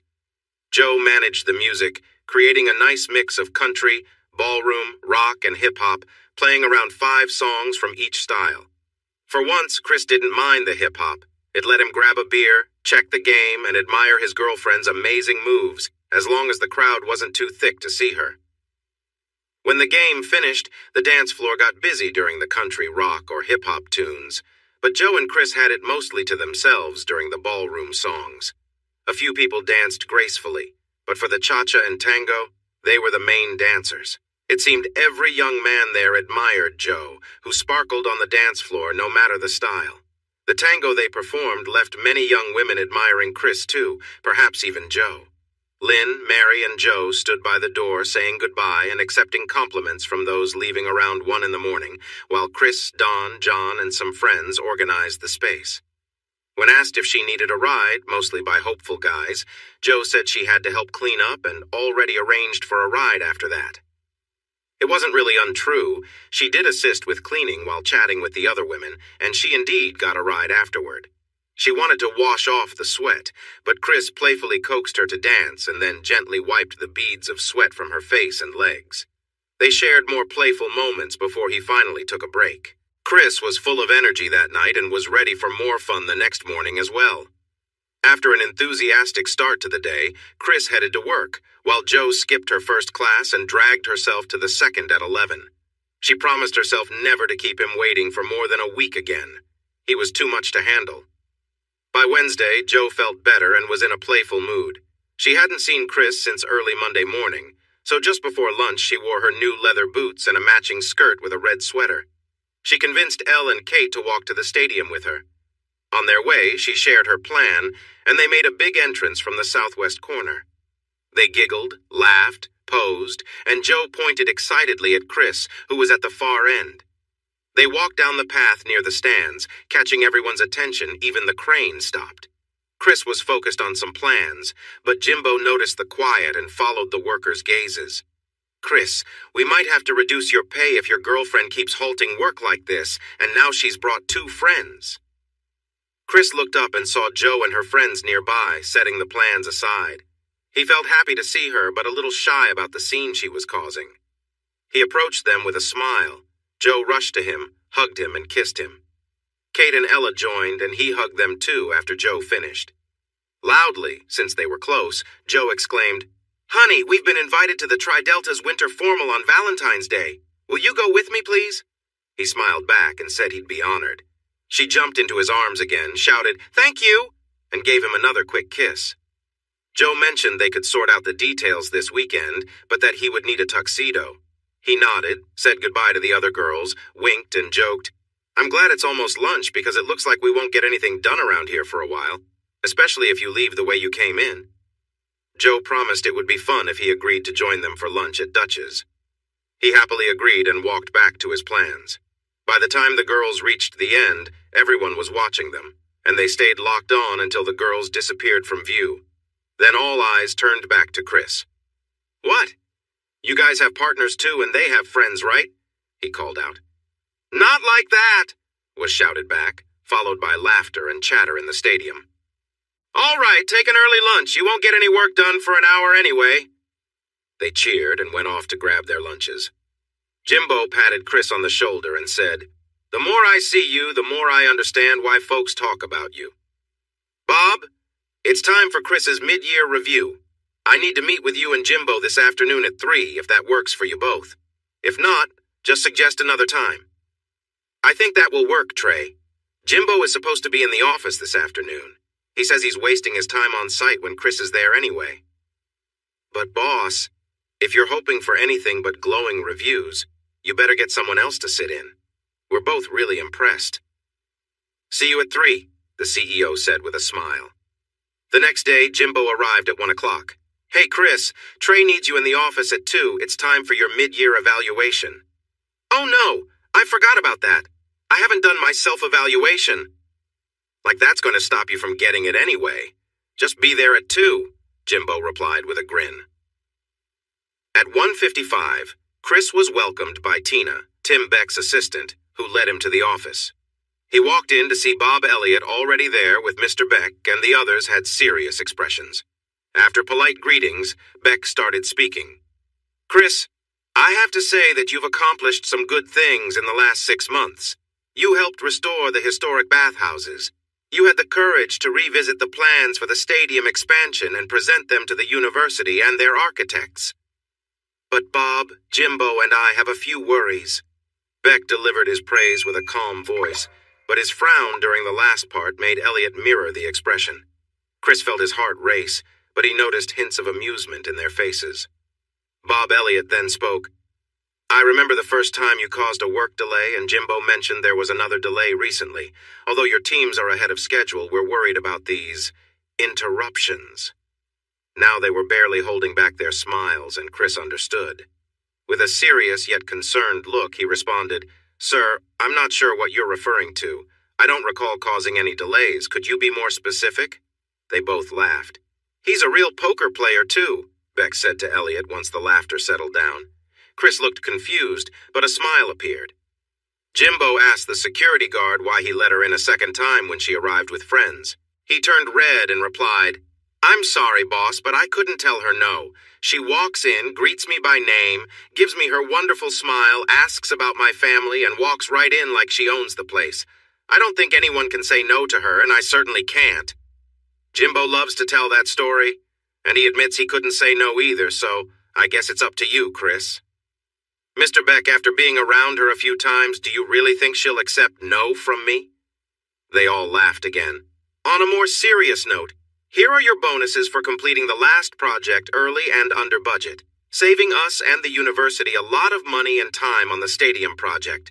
These are the documents we need you to read and sign. I think you'll be happy with them. Chris read his evaluation and felt a bit embarrassed. Luckily, he hadn't submitted his own evaluation because it wasn't nearly as kind. There were many things he could have done better. When he opened the envelope with his bonus checks, he nearly choked.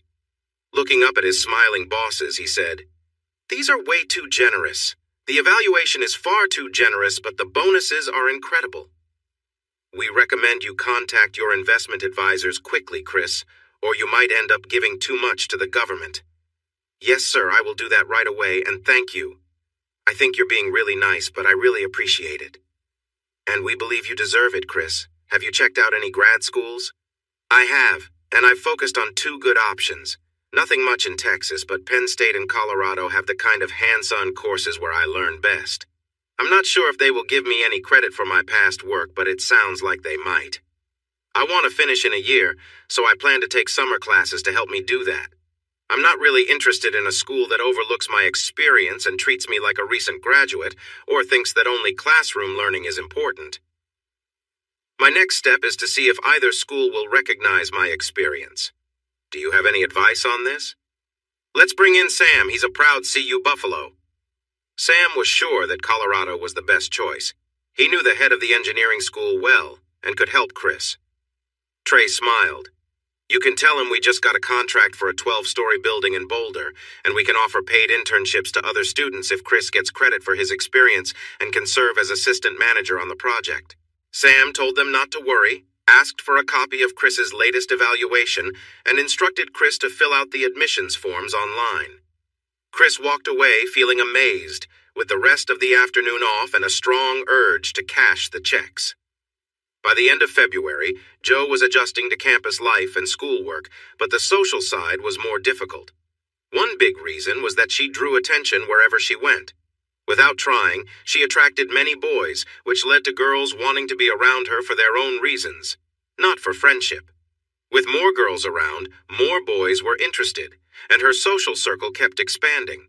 She felt confused about who to trust because many girls were not genuine, and some boys just wanted her attention. Joe had a scholarship and had to keep her grades up. Many of her classmates came from wealthy families, so they just needed to focus on getting passing grades.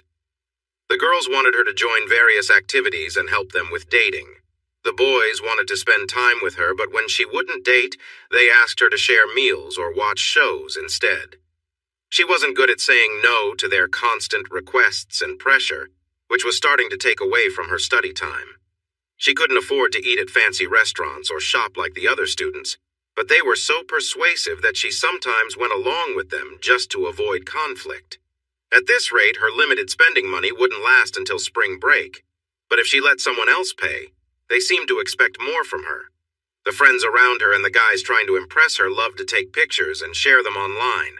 She didn't want to say no, but it felt like everyone wanted to pose with her.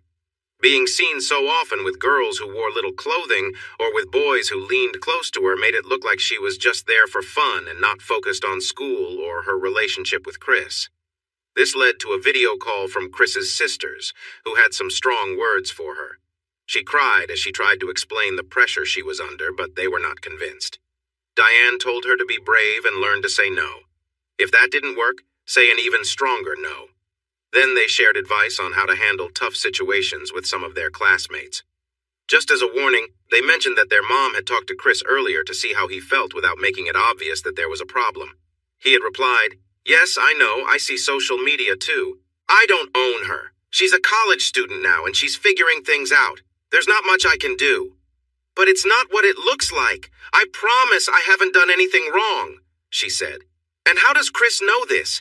He says he hardly sees you or hears from you. He's dealing with important matters right now, and you're not included." "I've been so busy. But we had a date to the winter formal on Valentine's Day, and he didn't say anything. I'll call him tonight and explain." "Good luck. Telling him you can't talk because you're always with other guys might not go as well as you think. How would you feel if you saw him in the same situations he's seen you in?" As soon as they ended the call, she tried to reach him. He didn't answer, so she left a message asking him to return her call. As she waited, tears came, and she fell asleep.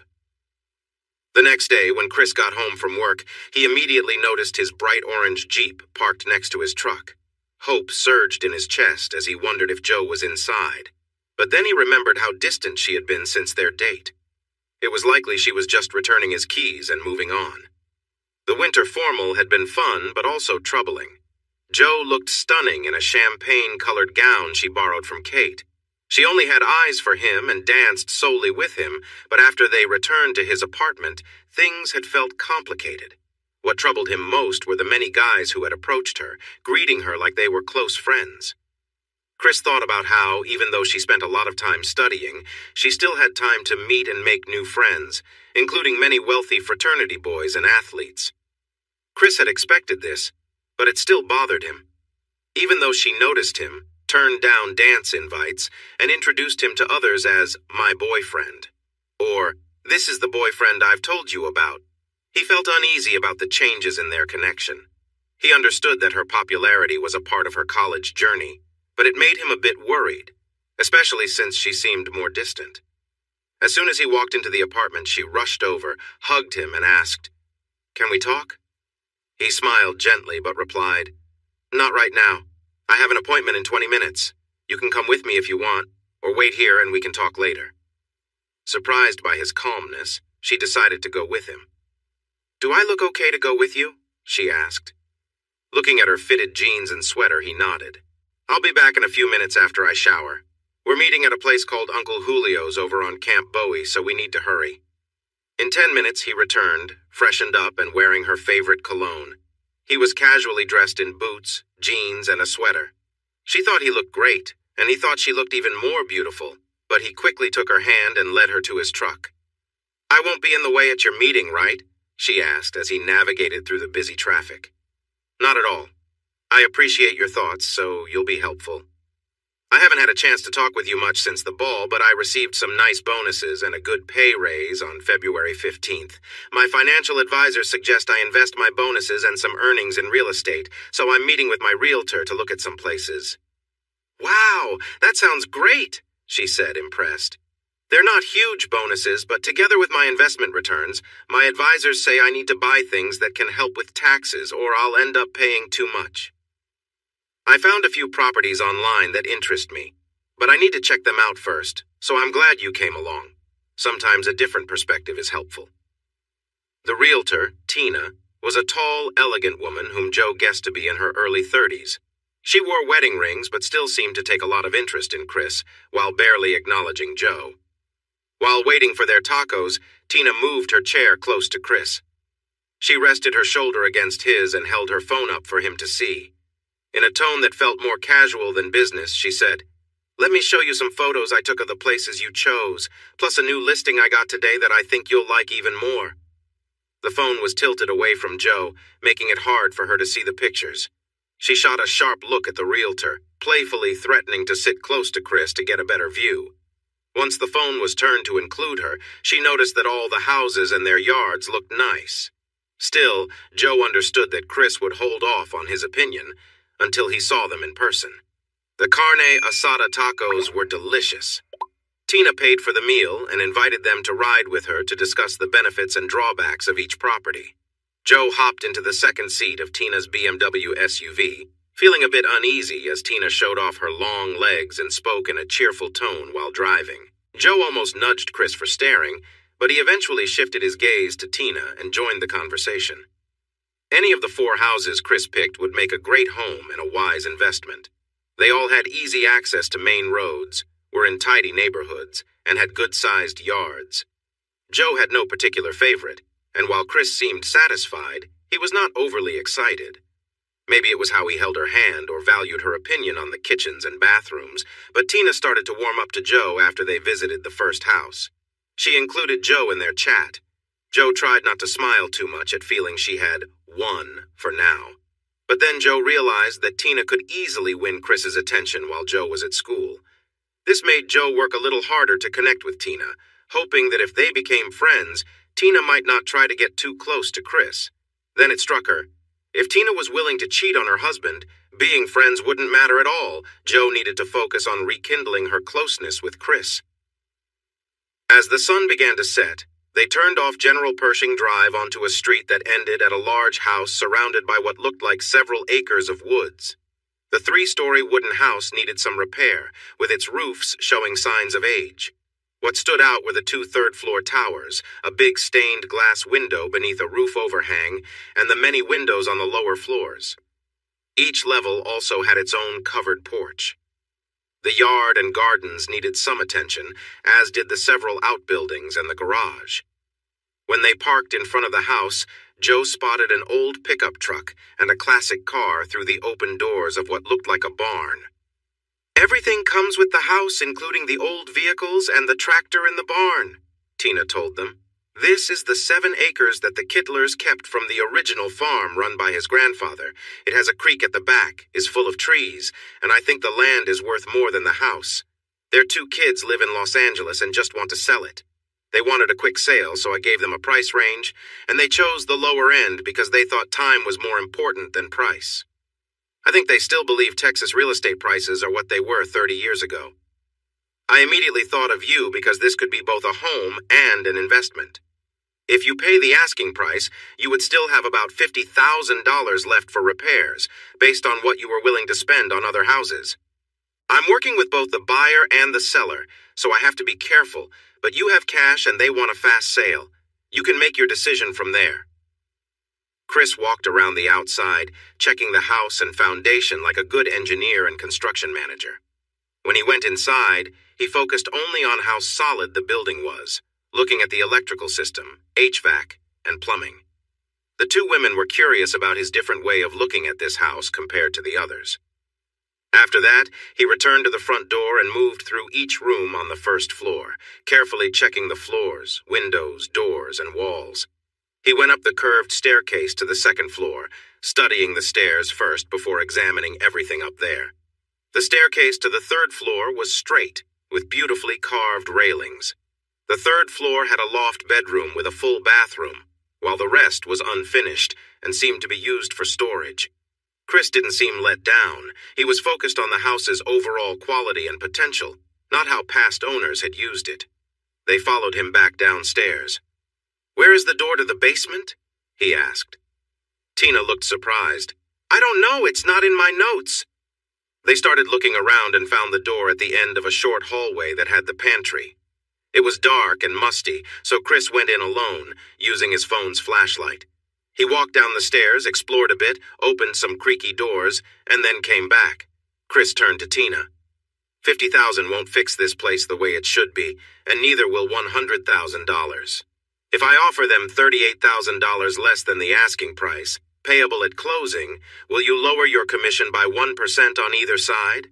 If you do, I'll use you as my agent for purchasing land in Bosque County at the same rate." Tina considered his offer, while Joe looked at him in disbelief. He kept a calm face until Tina asked, "Can you tell me more about the property deal in Bosque County? I know that area a bit, but I've mostly worked in Tarrant, Johnson, and Somervell counties." "Joe, you have to promise not to tell my sisters or Mom about this, or you need to leave." She agreed to keep it quiet, so he went on. "My dad and I found a piece of land for sale near where Steel Creek meets Lake Whitney. It's in Bosque County, just east of the small town of Morgan. That's about an hour and a half from here. The spot has great access to the lake and would be a perfect place to build a vacation home on a small hill that goes down to the lake on one side and to the creek on the other. The owner is selling 160 acres, but is keeping another 160 acres next to it. We want to buy this land for a vacation home. Maybe Mom and Dad will retire there in a few years if I stay nearby and Donna goes to TCU. We've talked to the owners, an older couple. They've had the land since the 1880s and they raise cattle on it. We will probably lease the grazing land to them so we can keep the agricultural exemption, at least until Dad moves down." Chris laughed lightly. "He thinks he'd like to be a Texan with a ranch, just like the people from Tennessee who followed Davy Crockett. I just want to buy a boat and some wave runners to enjoy the lake when I have free time." Tina looked at him like he was a big opportunity. Joe looked at him with confusion. "So, Tina, what's it going to be? A quick sale and a commission, or wait to see if you can find another buyer for this place?" Tina's face lit up with excitement. "You've got a deal, Mr. Alexander. I'll need more details about the lakefront property so I can represent you well, but I'll get this signed and finalized as soon as I can. If they won't accept $38,000 less, can I come back with a counteroffer?" "Absolutely.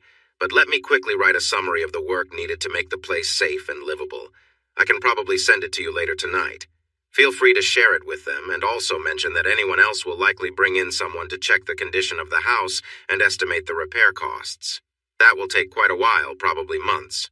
I've already done that, while other buyers might be scared off by repair costs. I know construction and contractors, so I can get everything done quicker and for less money than most people. That's because it's my field. So I won't ask for as big a discount as another buyer might. Most importantly, as you mentioned, if they sell to me, they can have the money in their account as soon as we complete the survey and title search and finish the legal paperwork. It should be within a month if they cooperate." Chris and Tina toured the property, assessing the condition of the outbuildings, barn, and garage. Chris noted that while the structures were solid, they would need some repairs and cosmetic updates. After taking a brief look around, they headed towards the creek, but as it was getting too dark, they returned to Tina's car. Chris pointed to the old buildings, explaining, "This area isn't in high demand for development, and the back section is in a floodplain, which lowers its value for developers. However, some might see it as an opportunity to build inexpensive homes on small lots. Others might just see these buildings as something to tear down." He added, "I'd prefer to restore them and turn the place into something beautiful, rather than let it go to waste. If the current owners just want to sell quickly, it might not matter to them, but I want you to know in case it does." On the way back, Tina asked for more information about another property near the lake. Chris shared details about the access roads and other features. He mentioned that the sale was being handled by the elderly owners and their lawyer, without a real estate agent, so Tina would only be representing the buyers. She requested survey information, and Chris promised to send it the next day. Joe remained quiet during the tour, but once they were driving back to the apartment, she finally spoke up. "Just how wealthy are you, Christian Michael Alexander?" Chris responded calmly. "I do all right for a 25-year-old, and my father is wealthy as well. Why? Thinking about marrying me for my money?" Joe laughed softly. "No, I've got a different reason for that," she said, her tone playful before turning more serious. "But I have to admit, you're really intense when you're doing business. I've never seen that side of you before." They reached his apartment, and as they got out of the truck, Joe asked, "So, what now? Should I head back to the dorm, or can I stay with you tonight?" Chris smiled. "If you're free, I'd love for you to stay. I wasn't sure about your other plans, or I would have asked sooner." Joe took his hand as they went inside, and they spent the evening together, enjoying each other's company in a peaceful and affectionate way, sharing the warmth of their relationship without any rush or pressure. The night was filled with gentle moments, and the two simply embraced the connection they had built over time, without needing anything more than each other's presence. "Mine," he declared, kissing her arms, shoulders, neck, and each little inch of her belly. She hurriedly tried to take off her pants, growing more excited with every gentle kiss on her legs and feet. When he shouted, "Only mine!" she was filled with joy and tugging at his hair. Within moments, her delight became clear. They moved to the bed, and her laughter echoed long into the night. Tina didn't receive the documents she asked for until the next day. Over coffee, Joe attempted to apologize for her questionable posts on social media and for being distant. Chris quieted her with a smile, saying, "I want you to enjoy your college life. There's nothing to apologize for. Just a bunch of happy college students having fun. Just remember what's important to me, and I will do the same for you, and we can spend time together whenever you have free time." "Don't make me that offer. I might just drop everything and stay here if this is what you mean by spending time together," she replied playfully. "Are we good then?" she asked more seriously after another sip of coffee and a bite of her breakfast biscuit. "Of course, but we need to plan a weekend to meet and talk soon.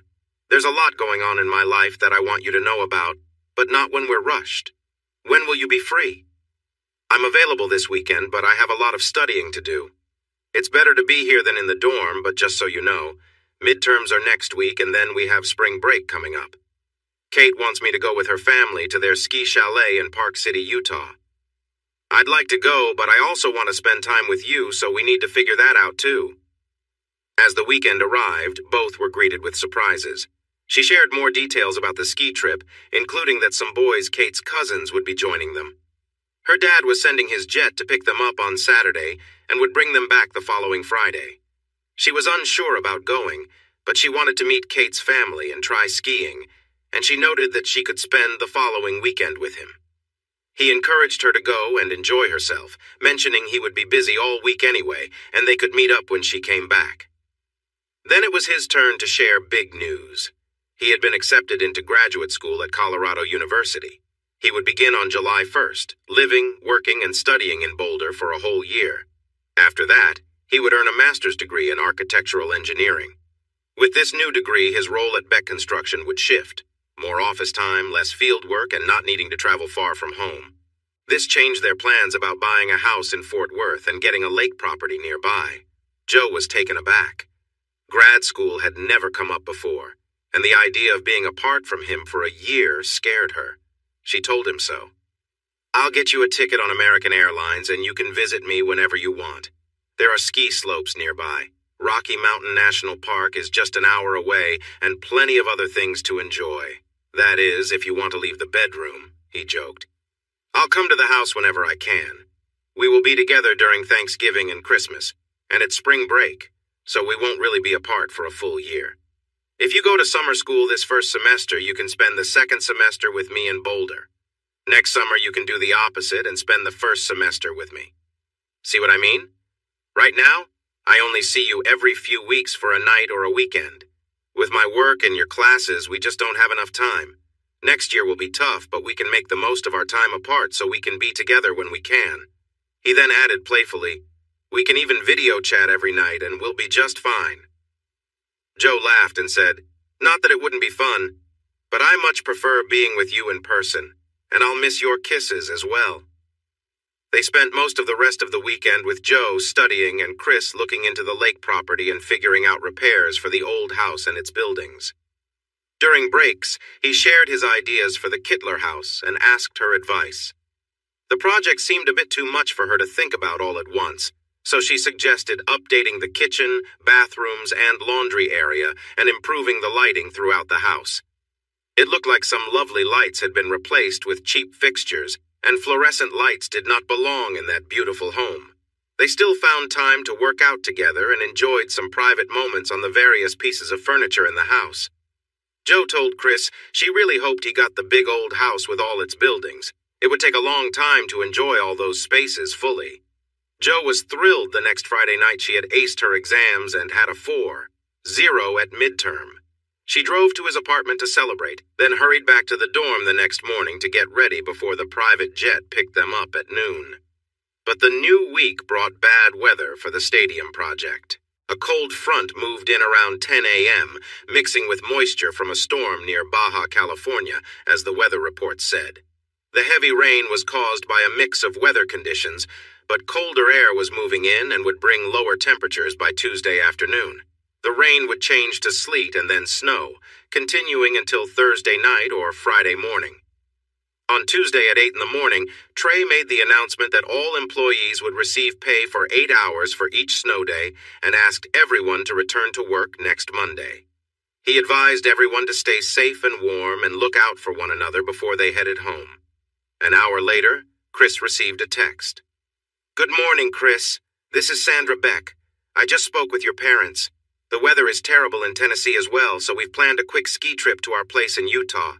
Since Donna is on spring break, she's joining us, and we want you to fly with us too. We'd love for Joe to come along if she can. Don't worry about where to stay. We have a 6-bedroom house in Park City with plenty of space. How about a free ski trip with family and friends?" Chris thought for a moment. He didn't want Joe to think he was too eager, but this was a great opportunity. He smiled as he replied, "Funny enough, Joe is already there. When do we leave?" "Meet us at Spinks Airport at noon. It's northeast of 35 in Burleson. Your parents are bringing your ski gear, so just pack some clothes for hanging out at the house and for going out. We definitely plan to eat at our favorite restaurant Wednesday night, which has a semi-formal dress code. Wear whatever else you like." When Chris got to Spinks Airport at 11:40, he saw the Embraer Legacy 500 waiting outside the private terminal. He had been on private jets before, but nothing quite like this one. His excitement allowed him to sit in the co-pilot's chair and explore the cockpit. It was all high-tech and impressive, just as you'd expect from a $20 million business jet. The flight took just 2 hours from Burleson to Salt Lake City. Trey asked everyone to avoid work talk, quickly shifting to the topic of graduate school. Chris said he would need to take a day off to meet with the dean of the engineering school to discuss getting credit for his experience in construction and management. The rest of the trip was filled with light conversation, including questions about Joe and what she was up to in school. A 4WD Suburban and driver were waiting for them at the private terminal. The drive through Salt Lake City and into the mountains around Park City took about an hour, with another 15 minutes to reach their house. Fresh snow covered everything, thanks to a storm hitting Texas. The Alexanders arrived a few hours later without Diane, who was off enjoying spring break in the Caribbean with friends. They had already warmed up their 3-story Swiss-style house and were making plans to explore downtown for a meal and visit their favorite bar. Donna spent a few minutes catching up with her big brother before asking if Joe was still in town with her roommate. Chris confirmed that Joe was there until Friday, so Donna sent her a text asking for a call back. Next, Chris called Joe's phone and left a message for her to call when she finished skiing. He wanted to surprise her by showing up at Kate's parents' chalet, so he asked the Becks if they knew the Ellisons from Portland, who owned a vacation home there. They laughed and said they were acquaintances, but definitely knew them. In fact, they had gone to a New Year's Eve party at their place, which was not far away. When Joe did not answer the calls or texts, Chris decided to join the others in the Suburban for their tour of the town and a meal. At 7:30, with still no word from Joe, Donna tried calling her again. After getting no reply, she left another message. After dinner, the Becks and Alexanders wanted to go to their favorite bar, Park City Live, to enjoy some drinks and dancing. Chris seemed unsure, but his lively sister took his arm and urged him, "Come on, Chris. I'll be your date until we hear from Joe. It will be fun." Surprisingly, it was. He danced with Donna, Sandy, his mom, and the wives of 2 couples who joined them after arriving and finding their good friends at the bar. Chris tried calling Joe again and left another message. Donna then called Kate and asked her to have Joe call back, or at least to let her know what was happening, since neither was answering. Mom noticed the worried looks on her children's faces and asked what was wrong. Chris shook his head while Donna said, "We can't find Joe or Kate. Neither is answering their phone or returning messages." "Honey, are you talking about Kate Ellison and her friend Joe?" asked Judy, one of the newcomers at the table. Once Donna confirmed, Judy said, "I saw them with a big group of young people going into the downstairs dance club while we were leaving. We stopped to chat with Kate, who introduced us to Joe. We started our night there, but it got too crowded and noisy, so we moved over here. Do you know where it is, or do you need directions? No, my phone can help with that. Mom, Dad, we're going to take an Uber to join a younger crowd, not that you are old or anything, Donna said with a grin. Chris opened his Uber app and quickly found a car nearby. They rushed out and were driven to the other, livelier dance club. The place was so packed that moving around was tough, but Chris guided his sister through the crowd to the bar. He quickly got himself a beer and Donna a 7-Up and found a tall table that had just been emptied by a couple. Just in time, they took the seats and smiled. One of the guys nearby said, "So, since you took our chairs, can we dance with your girlfriend?" Chris laughed and replied, "She's not my girlfriend, she's my sister. If she wants to dance, just keep your hands to yourself. I'm a very protective big brother." One of the guys took Donna for a dance, and the other asked if he could sit in her spot until she got back. Chris agreed, and they started chatting. The guy's name was Sal, and he said he and his cousin were from El Paso and visited often. When Chris asked if they knew Kate Ellison, Sal answered, "Sure, she's around here somewhere, but her friend is with some troublemakers tonight. They're trying to get them drunk." Sal continued, "People around here know to avoid those guys, but I don't think Kate has been with them before. At least I haven't seen her with them." "How do you know Kate?" Chris asked. "She's a friend of a friend, the blonde you mentioned. Where are they sitting?" Chris frowned, feeling concerned. "Over there at a big table by the band. From your tone, it sounds like the blonde means a lot to you. Wait for my cousin Joey to come back and we'll go with you. They seem tough, but we can handle ourselves," Sal said with a smile. "There they are. Let's meet up with them," Chris suggested. Chris's expression and energy made it easy for them to move across the crowded space. Sal grabbed Joey and Donna and explained what was happening as they followed Chris. When they reached the table, Kate was leaning forward, surrounded by some men. Chris noticed their hands were not behaving appropriately with her. One man had his back to them and was smiling in a way that made Chris uneasy. Chris stepped closer to the man and gripped the back of his neck firmly. The man tensed up and stayed still. Chris leaned in and spoke quietly in his ear. "If you want to walk out of here, you'll answer my questions without causing a scene. I'm going to release some pressure so you can talk, but you will act friendly and cooperate. If you don't, I can make things very serious for you." "I'm sorry, but I can't assist with that." There was a loud snap, and the man stumbled to the ground, still holding onto a gun. Chris turned and saw the man outside trying to get up from the slick, icy street. The stranger, now without clothes, put his hands on the door's step, raised his head to look inside, and suddenly got kicked in the face. He cried out and fell back down. Chris heard sirens but turned back to the woman who was in trouble. Her head tilted to the side, but she kept saying, "No!" and "Stop!" in a faint, slurred voice. He looked for injuries but saw none. Then he struck the attacker and crawled out of the van. A police car roared up and he waved his arms. The car stopped, and 2 officers got out ready for action. He raised a hand and shouted, "This way! She needs help!"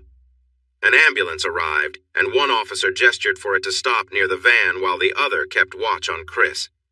"What happened here?" one officer asked firmly. "There's a young woman inside named Amy Jo Kennedy. She's been drugged. I caught 3 men holding her down and hurting her. She's in the van and 2 of them are still here. One has a gun, but I think he's out cold. Please get the paramedics here. They gave her drugs too. I heard them talk about Rohypnol and MDMA. Step away from the van, turn around and walk towards me with your hands behind your back. I need to cuff you while we look into this." Chris followed the instructions, but it wasn't long before he was uncuffed. The 3 men, along with the woman, confirmed his story just by being there. The officers recorded the scene while the medics placed 1 man inside the ambulance. The female medic checked on Jo and covered her with a blanket while the male medic helped the men. They called for more ambulances right away. Another police car was parked outside the club, lights flashing. Chris heard more calls for help from that area and worried about his friend Donna. He informed the nearest officer where he was going and rushed to the club. Donna, Joey, and Sal came outside, following a stretcher. Chris shouted to them, "Are you all okay?" Donna hurried to him, saying Kate was in a bad way and was heading to the hospital. She asked if he was all right and if he found Jo. He nodded, telling her Joe was being taken to Park City Hospital, and she was as out of it as Kate. Donna took out her phone to order a ride. Sal and Joey asked if they could go with them, and Donna quickly agreed. Once they got into the small SUV, she called their parents to let them know where they were headed and why. Her parents promised to inform the Ellisons and said they would meet them at the hospital. Chris sat quietly up front, thinking about what he saw when he opened the van door and what he did afterward. He didn't feel sorry for what he had done. He knew that he had hurt all 3 people and maybe even caused serious harm to the one with the weapon. To him, it was clear. When you act that way, you should expect serious consequences. They were caught, and now they faced those consequences. His main worry was for Joe, and also for Kate. After a few minutes, he turned around. "I assume you all took care of the others?" Donna chuckled, and Sal replied, "Yeah, they might think they're tough, but not around here. They were also very high, so they were easy to handle. If the bouncers hadn't stepped in, we would have taken care of them even more right there." "Chris, Sal sent the loudmouth to the hospital to fix his teeth, and Joey kicked the other one in the face. He'll need surgery, too. The one you grabbed just sat there crying. Even when the police put him in handcuffs, he complained about his shoulder." "What did you do to him?" Joey asked. "I've never seen that before." "It was risky. I could have really hurt him, so let's leave it at that. How is Kate?" Joe was almost unresponsive. She kept saying no and stop, but she was very close to being hurt badly. Joey added, "The first EMT who checked on Kate thought she might have had an overdose, so she called the hospital to get ready. Kate was almost unresponsive too, like you saw." The driver pulled into the hospital, and that ended their talk. They waited in the emergency room until a nurse came to ask if any family members were there with information for the 2 young women. Chris said he had the information for Joe, and Kate's parents were on their way. The nurse took him with her. The Ellisons arrived 8 minutes later, along with the Becks and Alexanders. Donna told the Ellisons the hospital needed personal and insurance information for Kate, and they went to the nurses' station.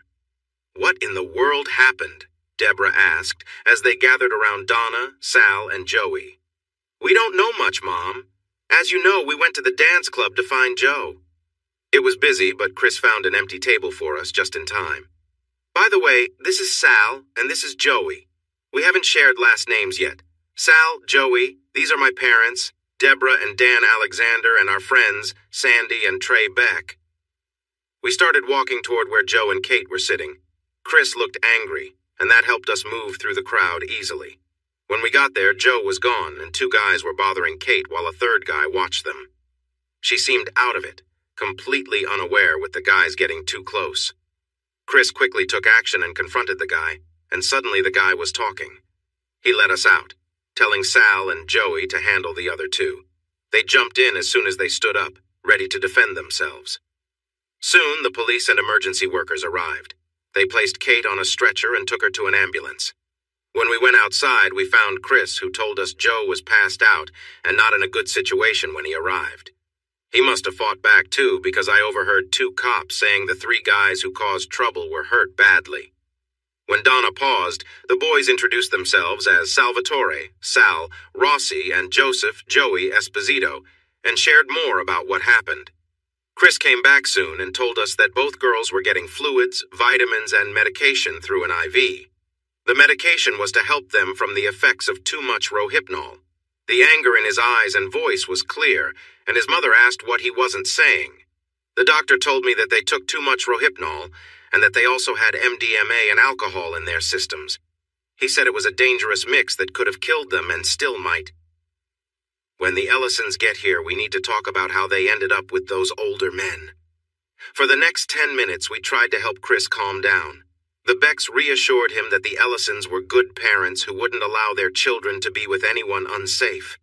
Mr. Ellison looked angry, and Mrs. Ellison was in tears. Chris walked right up to them and asked, "Who were Joe and Kate with when they left your house?" Mrs. Ellison cried even louder. "Mr. Ellison met Chris's gaze and said, "With Kate's cousin Thomas. He's in the hospital too. Someone hurt him badly. It's likely the same people who drugged the girls." "Show me a picture of him," Chris demanded. Mr. Ellison hesitated, but the anger in Chris's voice and clenched fists made him agree. "Show him Thomas's picture, Sherry. He's her nephew. her brother's son. He's not a bad kid. I'm sure he got hurt trying to protect them. His words sounded like a mix of hope and worry. Ellison took his phone out of his bag and showed Chris a photo of the three of them from just before they went dancing. Chris's face turned bright red. He looked at Ellison and said, "I pulled that guy out of the van and pushed him when he tried to get back in. He wasn't there to help Jo. He was holding her down while she shouted for help." He got angry and said, "If he survives and Jo doesn't, I swear I'll make him pay.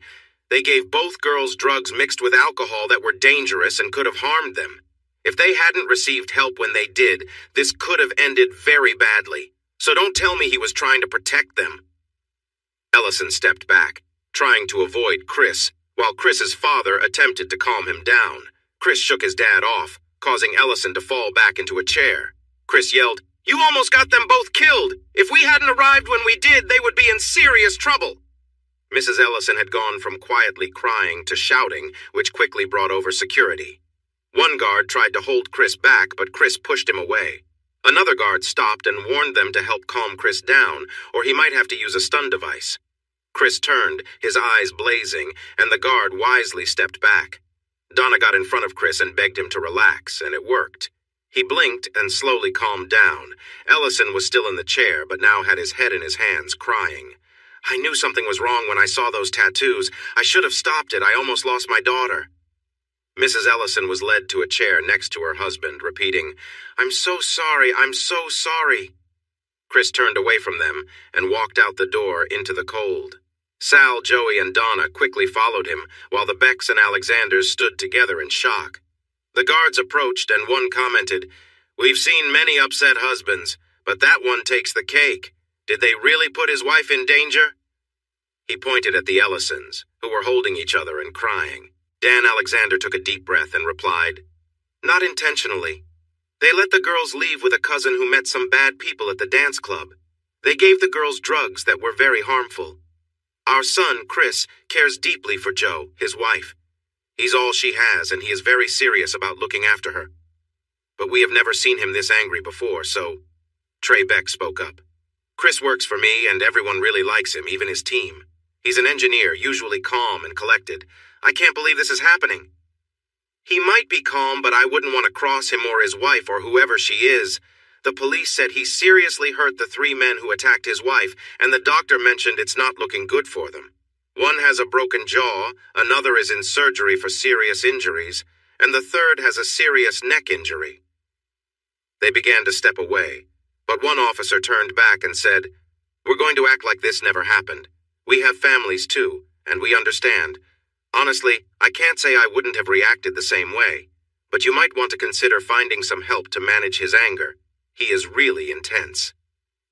It was the longest night of Chris's life, while the Ellisons sat across the room from him. They knew Chris was upset with them, and they couldn't deny that they blamed themselves. A mother's job is to care for her family. She felt she had failed. A father's role is to protect his family. He felt he had failed too. The other parents in the room were sympathetic, but it was clear they also held the Ellisons partly responsible. She shed tears, and he offered her comfort, while everyone silently watched the very serious Chris. The anger seemed to have faded, but his cold stare and silence were just as frightening. Everyone hoped for Jo and Kate to pull through, and for Chris if the worst came to pass. At midnight, a doctor finally came out to share the news. Both girls had taken too much Rohypnol along with MDMA, which is also called ecstasy and alcohol. This combination can lead to deep sleep and loss of consciousness, and can be very dangerous for heart rate and breathing. Adding MDMA makes those problems even worse, and can cause heart issues. When Deborah directly asked him, he admitted that such a mix can sometimes be fatal. Chris bluntly asked if the girls were going to survive. The doctor replied that they were working hard to keep their heart rates and blood pressure steady and to prevent any heart complications. "Will there be a moment when we'll know for sure?" Chris asked. The doctor explained that it was a minute-by-minute situation, so he couldn't say when they might start to improve. Chris turned and walked back outside, this time alone. He clearly needed space to think. Mrs. Ellison broke down in tears again, and Mr. Ellison held her close to comfort her. Sandy Beck wanted to know who the medical contact for her nephew was, and she mentioned that her brother was coming from LA and would arrive later. When Chris came back to the waiting room, he told everyone, the Becks, the Alexanders, Sal, and Joey, that they could go home. But everyone firmly disagreed, and Donna gave him a strong look, telling him that was not a good idea. So they all waited through the night and into the early morning. Some dozed off without meaning to, but everyone appeared tired except Chris, who seemed ready to tackle whatever came next. A little after 4 in the morning, Mrs. Ellison's brother arrived. He looked very worried and upset. "How is my son?" he asked his sister. "We don't know. They won't tell us because we aren't his parents. The nurse's station is down that way. You should ask them," she replied. "Did they catch the person responsible for this?" he demanded angrily. Mr. Ellison quickly responded, "Don, let's focus on Donnie's condition first. We can talk about that later." He looked at Chris and understood that his expression said a lot. Chris started to get up from his chair, but his dad and Trey were sitting next to him for a reason. They held onto his arms, and his dad said softly but firmly, "Just relax, son. He's a worried parent who doesn't know everything. Let the police handle it." After taking a few deep breaths, Chris settled back in his chair, and the Ellisons slumped into theirs. When a smiling nurse came into the waiting room at 6:25, it was the first sign of good news since they arrived. "Mr. Beck, Mrs. and Mr. Ellison, Dr. Sykes asked me to tell the families that the girls are stable enough to be moved to rooms. They aren't completely out of danger, but we feel hopeful and believe they are improving." The Ellisons began to cry tears of relief.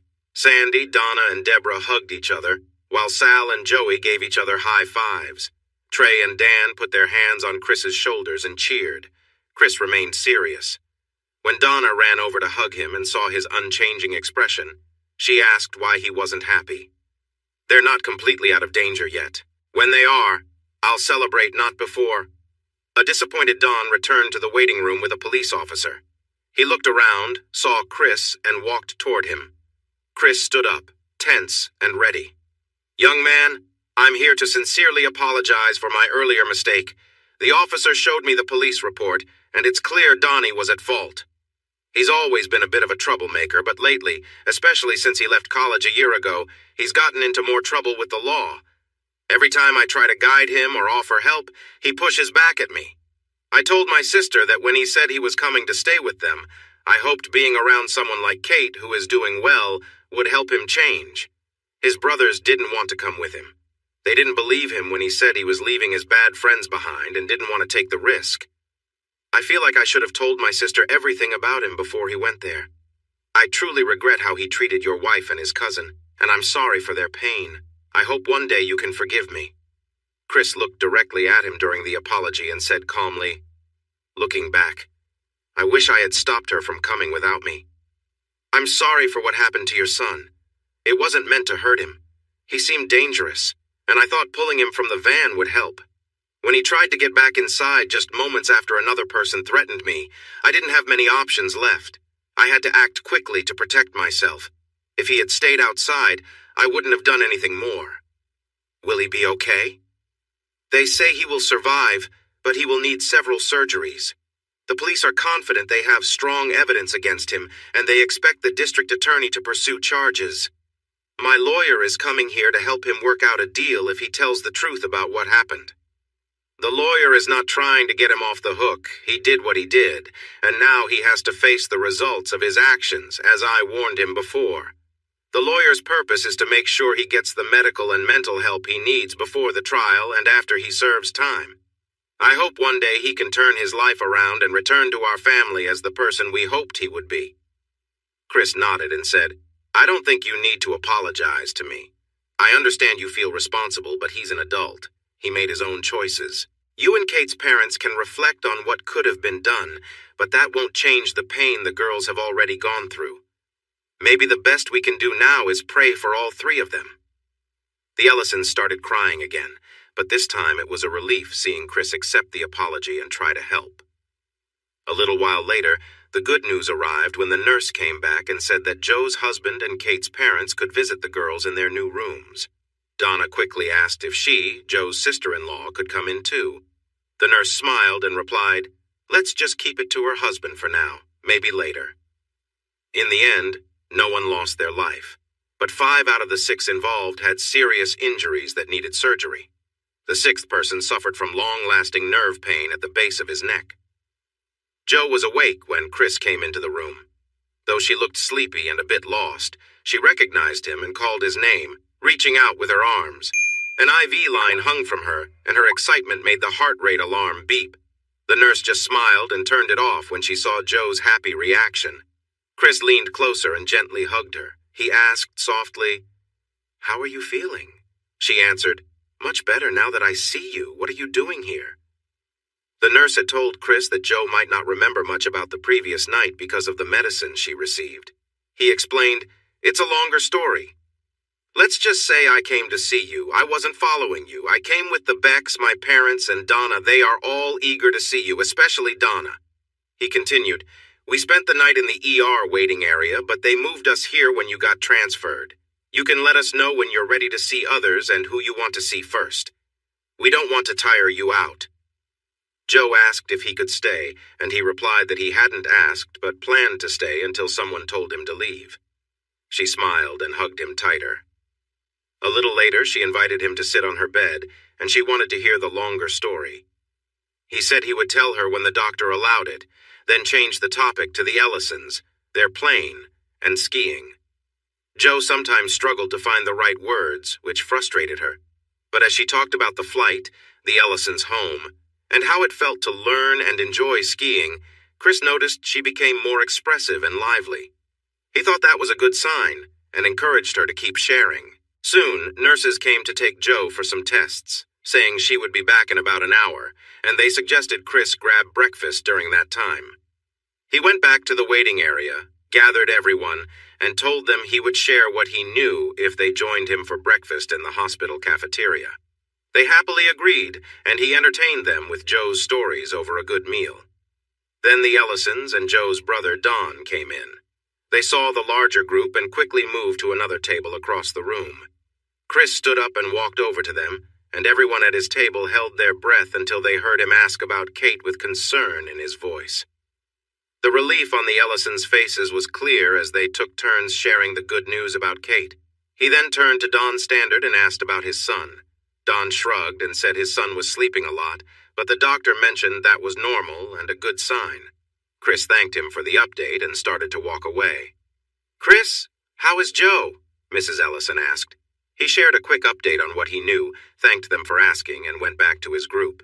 The Ellisons and Don talked, glancing at Chris from time to time. Finally, the nurse came back with a smile. "Mrs. Alexander is in her room.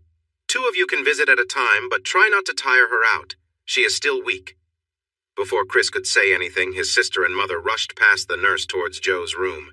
Donna smiled and winked over her shoulder. "We won't be long," she promised. They didn't return for about 30 minutes. While they were gone, Chris, his dad, and Trey walked to the cafeteria for more coffee and discussed Chris's chances in Boulder. Dad supported the idea completely, and Trey was excited for him, but Chris seemed less sure. Donna came right to Chris and sat in his lap. "I'm sorry, big brother. You know how I love to talk to my best friend? We kinda lost track of time. Can you forgive me?" He kissed her cheek and asked her to let him up. After she kissed his forehead, he stood up with her in his arms and placed her in a chair. Mom then hugged him, said she was sorry too, and laughed as he shook his head, pulled away, and hurried down the hall. "I must have really been out of it last night. I don't remember anything that happened to me, even getting married. You'd think I'd remember that," Joe said with a smile. Chris looked a bit uneasy. "They needed a relative to give personal and insurance information for your admission and treatment. Since you're on my insurance?" "Speaking of insurance, when did I get that, and why didn't I know?" she asked, her brow furrowing but her eyes bright. "You were added to my health insurance when I put you on my auto insurance," Chris explained. "I didn't mention it then because you were so set against accepting anything else from me. If you check the wallet you carry in your purse, you'll find the card." "Come here. I owe you a hug," she said. After a warm hug, she let go and said, "So, Sir Galahad, tell me more about your latest adventure. Donna and Deborah told me what they know, but they don't know what happened in the van." Joe, how about I give you a quick summary? I opened the sliding door to the van, found 3 men near you, and worked to get them under control. No way there's more to it than that. Tell me everything. He sighed. That's about it, except that you were in a difficult situation, and one of them was trying to take advantage of you. You were hardly aware, but you were still telling them to stop. So you just convinced them to stop? Come on, Chris. I've seen how you handle things, and I heard about the 3 men. I want all the details. Sighing, I focused on Joe's eyes. I know Donna mentioned we went to the dance club because a couple who were with us knew where you and Kate were. We met 2 boys around your age who had noticed where you were sitting. They warned us that the guys you were with could cause trouble.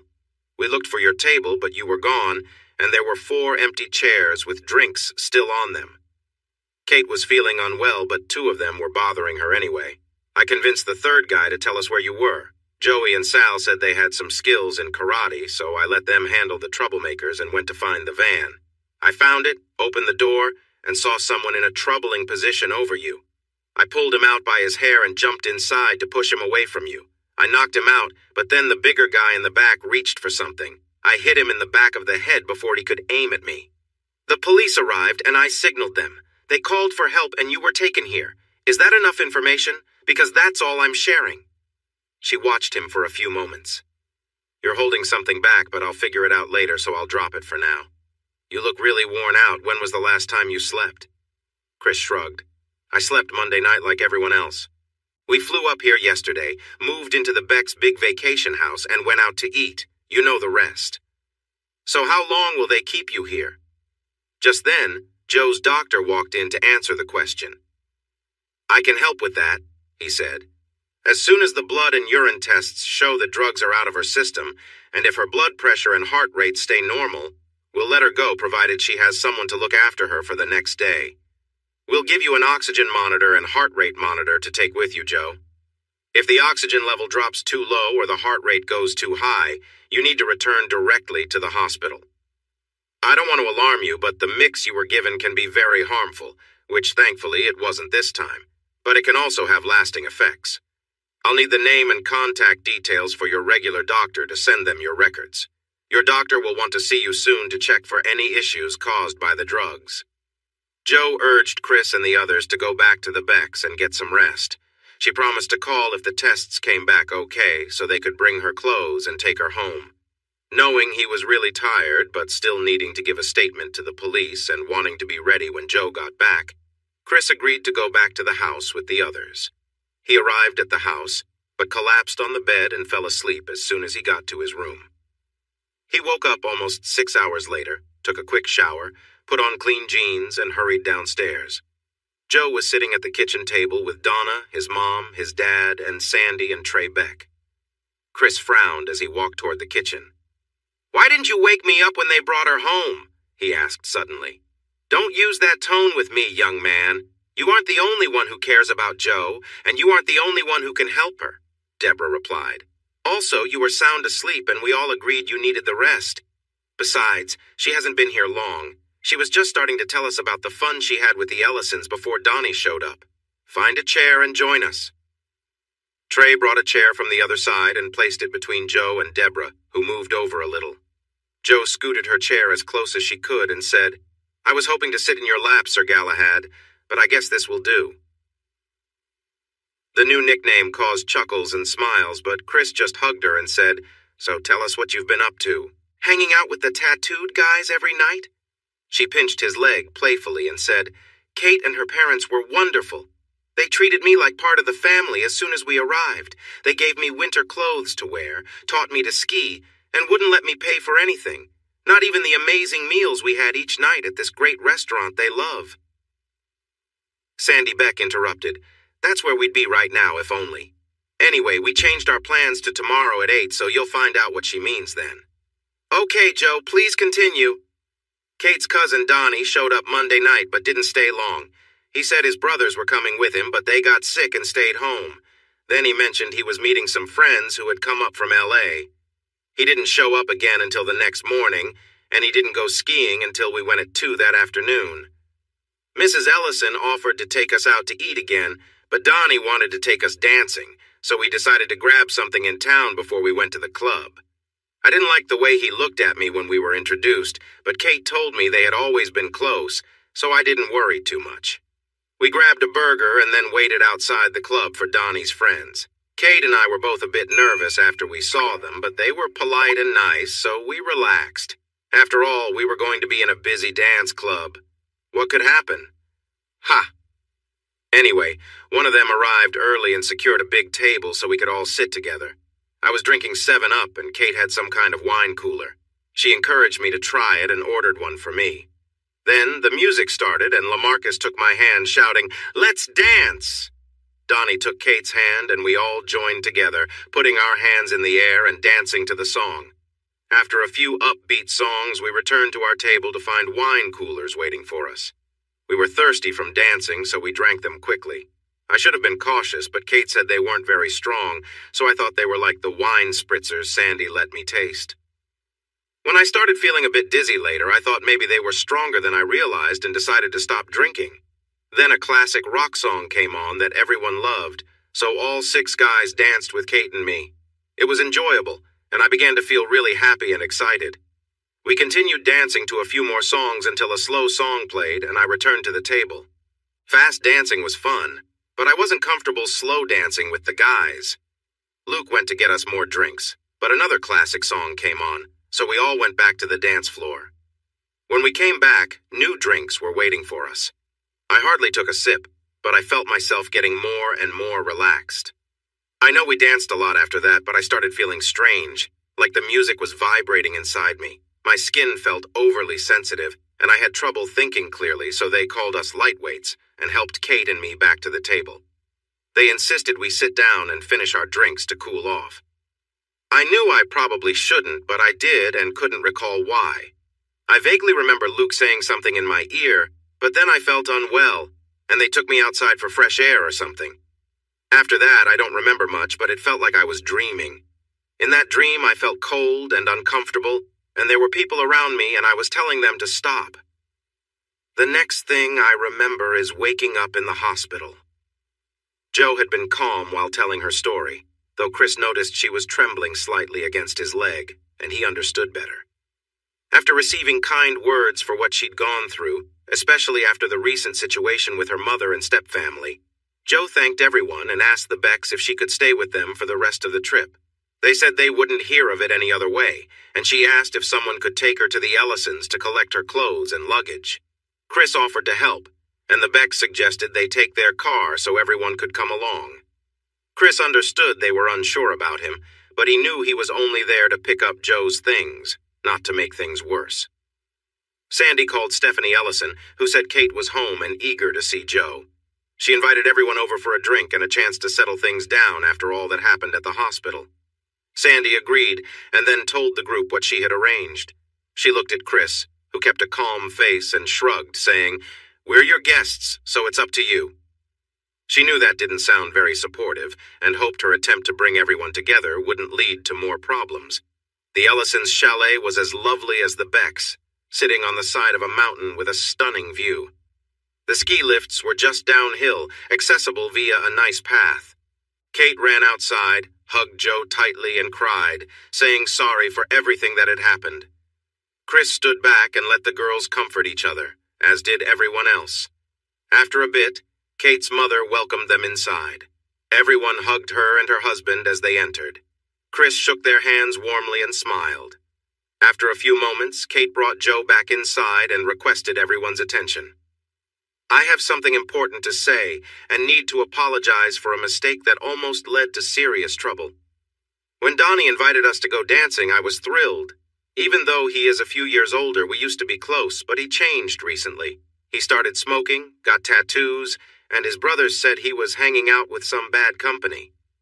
He wasn't drinking or using drugs as far as I could tell when we skied together Tuesday afternoon, so I don't think he had any problems then. Anyway, my parents wanted us to go with them, but I convinced them to let us go to the dance with Donnie.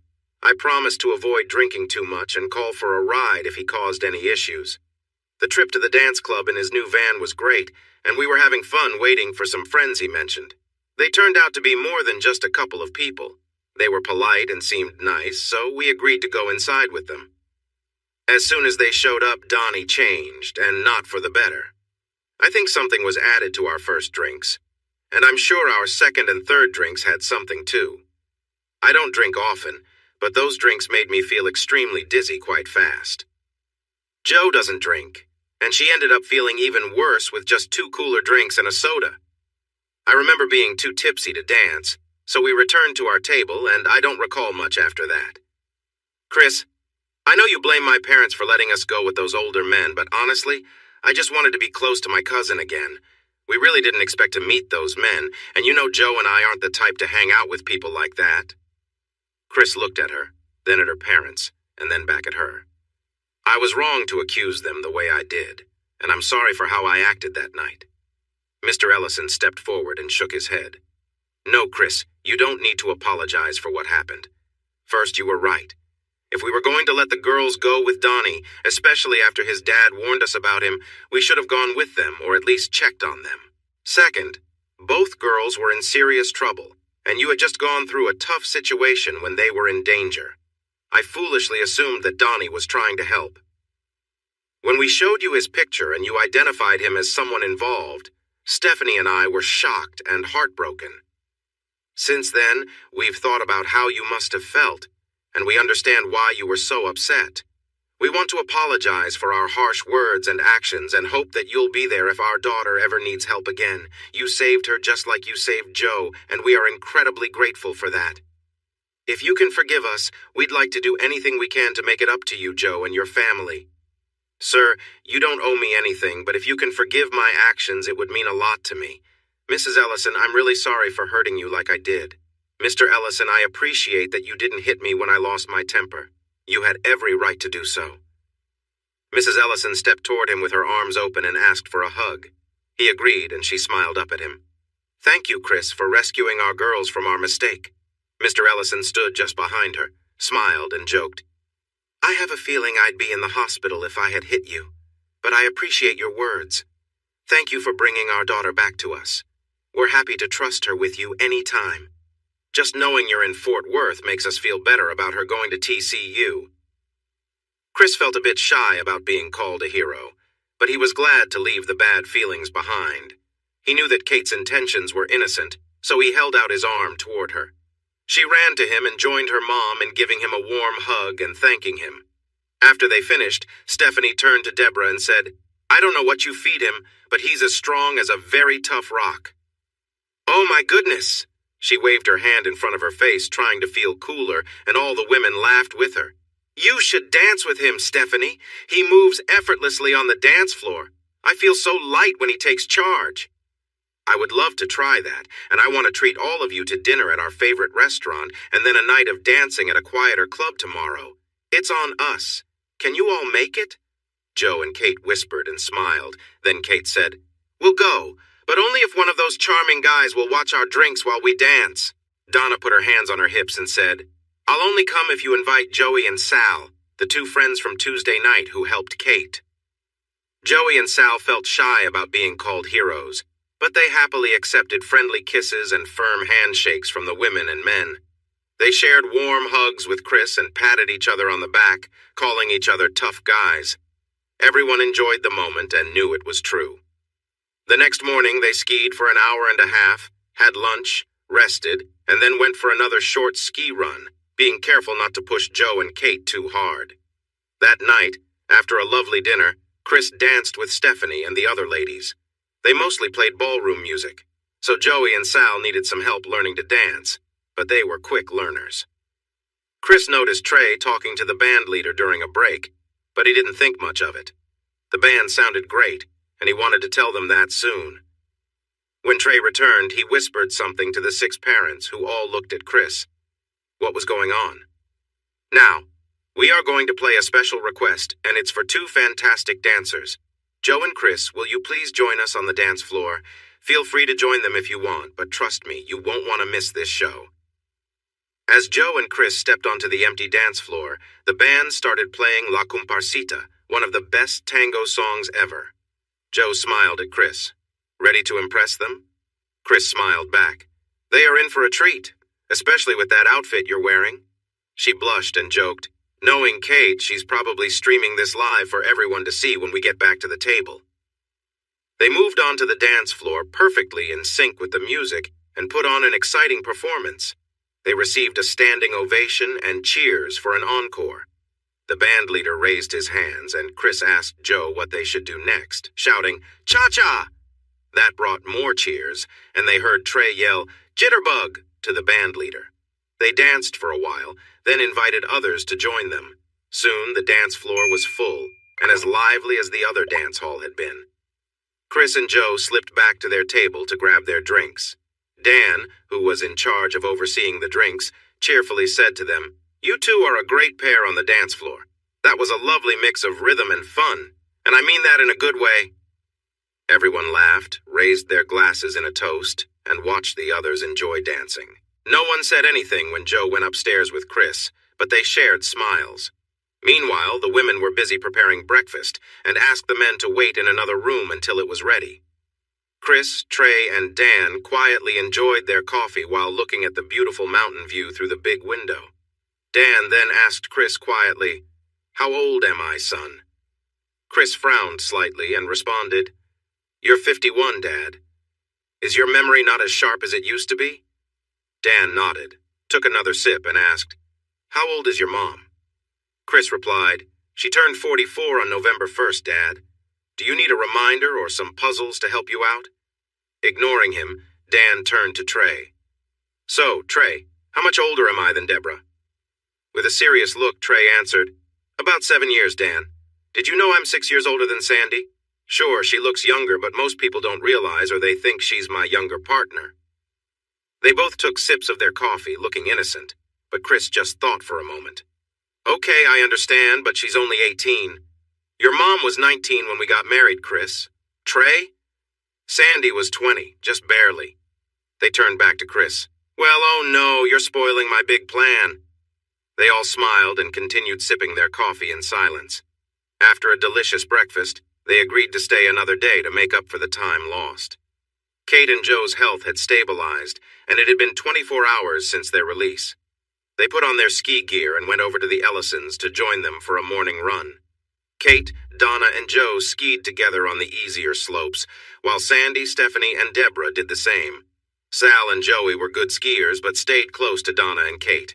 Dan and Trey mostly skied on the more challenging trails but did some easier runs with the women.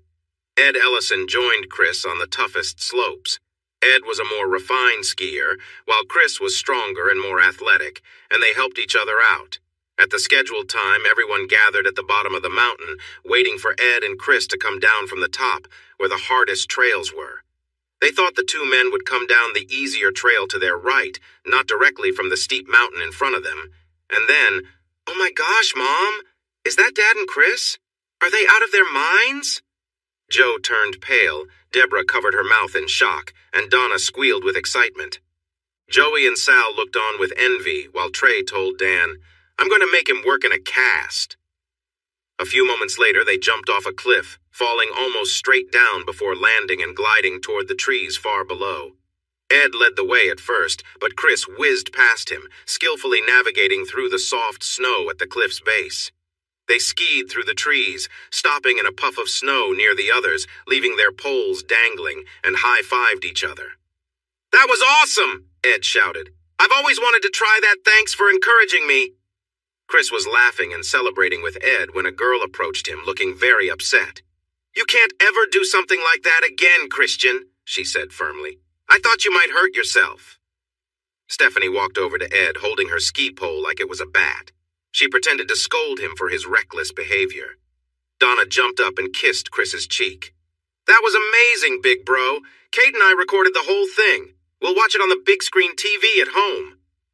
Joey and Sal came over, cheering and raising their hands for high fives. Dan and Trey shook their heads playfully but gave the two men thumbs up and winks. Deborah joined Joe and added her own worried comments, pointing at her smiling son. He took a big step forward, wrapped his arms around them, and reassured them, "I'm fine. What's all the fuss? It's a marked trail. People ski here all the time." "Is that so?" asked Mom. "Then why haven't I seen anyone on it, and why was the snow untouched?" Later that afternoon, they headed down the mountain to Salt Lake City to shop and eat at a popular seafood restaurant that served fresh Pacific oysters, scallops, salmon, and snow crab legs. They arrived well before dinner, so they rode the free trolleys from one shop to another. The younger ones took the trolley up to the University of Utah campus, while the adults enjoyed a pre-dinner drink. They visited the Rice Eccles Stadium, home to the Utah UTE's football team and a past host of the Winter Olympics. They looked around a bit. It was nice, but Chris felt the Carter would be even better when finished. They rode the trolley back to the nearest stop to the restaurant, introduced themselves, and confirmed their reserved table. The adults arrived a little later, ready to enjoy oysters on the half-shell. Chris and Joe, coming from the south, were surprised to learn about the many types and sizes of oysters, which were not available back home. Their meals were delicious, and they enjoyed the company even more. The fun they had on Friday seemed unlikely after the tough days of Tuesday and Wednesday, but everything felt just right that evening. Somehow, going through tough times had made them close friends with the Ellisons. As the meal came to an end, Chris received a text. He smiled while reading it, but didn't say anything. Later, he went to the restroom with his dad, and they both returned with soft smiles. Joe noticed, but wasn't as curious as Deborah. Once outside at the Suburban, Deborah asked, "So what are you two up to?" "Nothing, dear. Don't worry about us," Dan replied, giving Chris a playful wink. Joe stayed quiet until they were alone in their bedroom. "Was that about the lake place?" "Yes and no. Yes, Tina made an offer for us on the lake property, but no, the real reason for our smiles is that the owners accepted my offer on the Kittler property. The survey crew has been working there all day, and the title company has already checked everything. Tina got them started as soon as she made our offer, and they said it was straightforward. The same family has owned it from the beginning. The paperwork is clear and valid, it has never had any debts, and the taxes have always been paid on time. If everything goes smoothly, we could close as soon as next week." "So Mom doesn't know about this either?" Joe asked, surprised. "No, and neither do my sisters. I want to fix it up first and then invite them down to see it," Chris replied. "No, you should let them see it now before you start fixing it. Then bring them back when you're finished," she insisted. After discussing it, her idea won. Chris went back downstairs and found Trey Beck and his dad having a drink and talking about their trips home tomorrow. "Trey, is there enough room for Mom, Dad, and Donna to fly back with us to Fort Worth?" Beck said that wouldn't be a problem, so Chris turned to his dad. "Can you change your flight from SLC to DFW?" His dad said that wouldn't be an issue, but asked why. "Joe thinks I should show both of you and your wives the property I just bought. Like I mentioned, it needs a lot of work, and she believes I should show it to you both before and after. I was going to surprise everyone later, but I like her idea more." "Would that cause any issues for anyone?" Trey replied, "We're leaving at 9:30 and will land around 12:30 Central Time. We could grab a meal and go take a look before heading home. That way we can take Dan, Deborah, and Donna to DFW for a late afternoon flight and get them home before bed. What do you think, Dan?" "I'm in, but let's check with the others first. They might have plans we don't know about." The two-vehicle caravan arrived at Chris's new property just after 1:20 Saturday afternoon. He and Joe had given them a sneak peek, so the Becks and Alexanders understood what to expect when their car arrived, and Donna was getting the details from Joe in the pickup. Everyone was excited about what Sandy called the little ranch in the middle of Fort Worth. The women worried about the amount of work needed, while the construction workers discussed how to renovate the house, fix the buildings, and tidy up the yard. Bringing in highly skilled construction experts was a smart idea.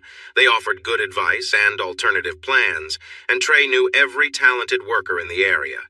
Their suggestions and Trey's contacts would help everything happen faster and smoother. Having the ladies there was also a great idea because they shared ideas enthusiastically in every room. Joe took notes, and by the time the Becks took the Alexanders to the airport, options and plans for each room were ready for Chris to think about. They waved as the car drove away and walked back inside side by side. Chris wanted to discuss their ideas again, but Joe needed to use the bathroom first. "Meet me in the kitchen. We can start there," she said as she walked off. When she returned, she was wearing a different outfit. He smiled as she sat on the counter by the sink and leaned forward. "Oh, you thought I meant start on the ideas," she said playfully. "No, honey, I meant start our project of enjoying each other in every room of the house." He laughed and pulled her closer while sharing a sweet kiss. She pulled him toward her with a smile. He joked, "You know this counter is going to be replaced, right? We might have to do it here again later." "I know. That's what makes a big renovation exciting. We can enjoy every space before and after." "Are you sure your doctor said it's okay to be this active?" he asked with a grin after kissing her cheek. "Oh, yes. He said I should keep active starting Saturday to help my health, so let's get to work. We have a lot to explore." "Ooh, yes, just like that." Her energy was waning, and they could only enjoy a few moments in the kitchen before she had to pause for a meal, a shower, and rest. The food and shower made her feel better, and this time she really tired Chris out. The 11 a.m. church service felt like it began just moments after they fell asleep. As they quickly got dressed and rushed to the Ram, driving fast toward the church, Chris said, "I'll call my doctor tomorrow and set up an appointment for you since you don't have a doctor in Fort Worth yet. I'll tell him that you got quite a workout with me from Saturday afternoon until Sunday morning, and even though you had some strong reactions, your heart rate and blood pressure stayed normal for all that exercise." She unbuckled her seatbelt, moved closer to him, buckled in again, and playfully said, "This is my favorite thing ever. The doctor won't believe how happy I feel every time you make me feel good. Being with you is way more fun than drinking or using drugs, and I don't even have a hangover, although I am a little tired." By the time they finished their work, all the teams and suppliers had their plans ready. Since the teams had contracts with Beck they needed to keep, and were working on weekends and after hours, everything went smoothly. There were no delays, no teams waiting for others to show up, and all the materials arrived on time. They trusted and relied on each other. The usual reasons that slow down building projects were dealt with, and the only delays came from the weather. Chris worked for Beck Monday to Friday and then went back to the house to work there, often with Joe. Joe was fascinated by how they took out and replaced wiring, breaker boxes, and light fixtures without harming the elegant red oak paneling in the living and dining rooms and the master bedroom. The plumbers managed to use specially designed areas to replace old pipes without damaging the walls and woodwork. The wooden ceilings needed some repair before they could be restored, but they were able to save and fix the beautiful carved and gold-decorated molding around the living and dining room ceilings. The heating and cooling system had been added to the Victorian-style home in the 1970s, using the space between the floors to run ducts and parts of the old dumbwaiter system to install the indoor units. The old systems were taken out, and new energy-efficient ductwork and units were put in. Skilled painters wearing masks stripped away many layers of old paint and stain, revealing the beautiful red oak underneath. After that, they applied oil and sealant to protect it. The foundation was strong, but Chris wanted to make it even more stable, so he had extra support added. Then he let the team work on the hardwood floors. Though the house looked like a Victorian home from the outside, it had larger rooms than usual for that style and came with spacious closets. The closets, bathrooms, and kitchen were updated to be more modern, while still keeping the house's original charm. Each room was also fitted with plenty of electrical outlets. Chris found replacement chandeliers through the internet and social media. With their help, he acquired beautiful chandeliers that perfectly matched the house. The final touches on the house, including outside repairs and painting, were completed just before Memorial Day.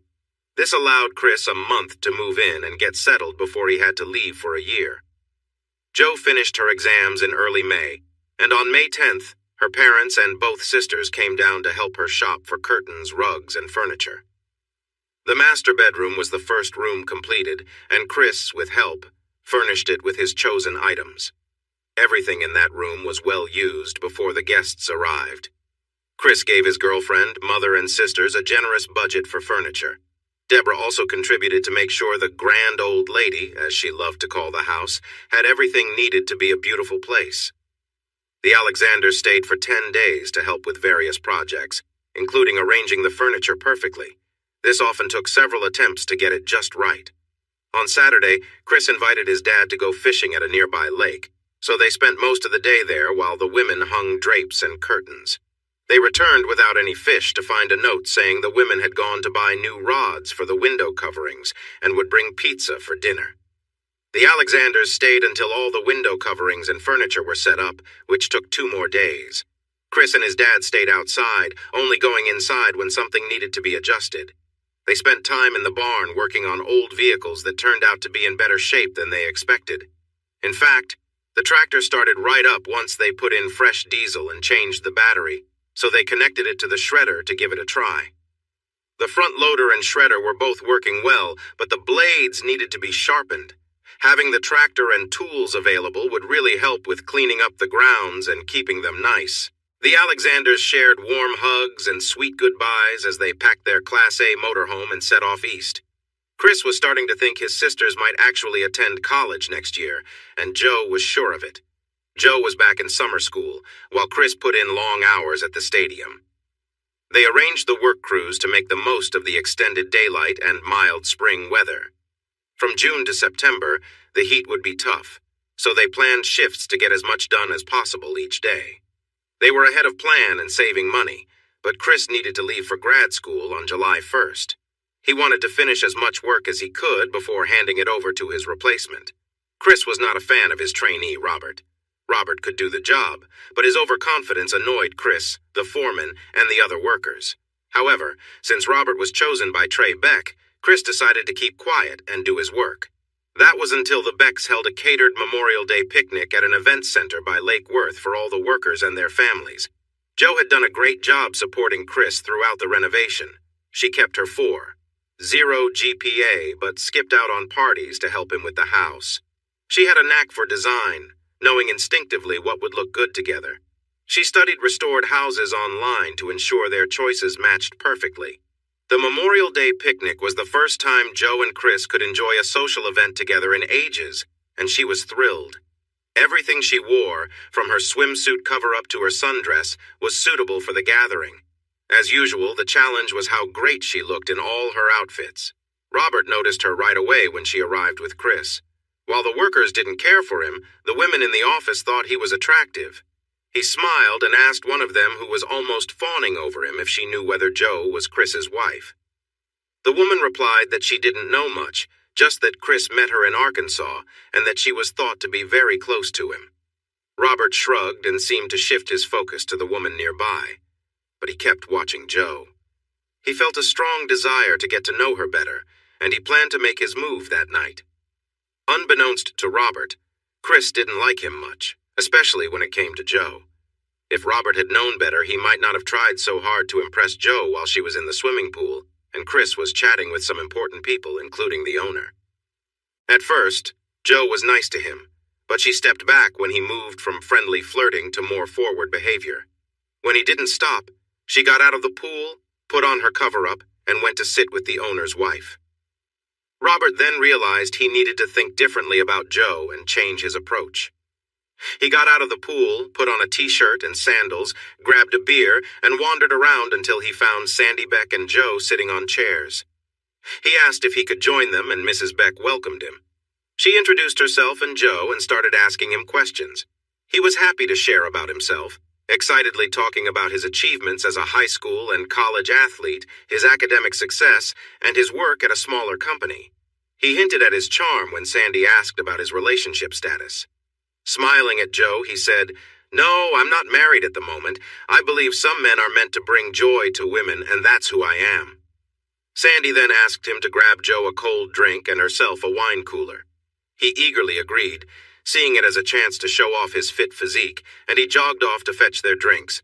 He thought this would be easier than expected. Joe seemed to enjoy listening to him. Once he was out of earshot, Sandy said, "He really thinks a lot of himself, doesn't he?" "If you mean he's a bit full of nonsense, then yes, I completely agree," Joe replied, and she told Sandy about how he acted in the pool.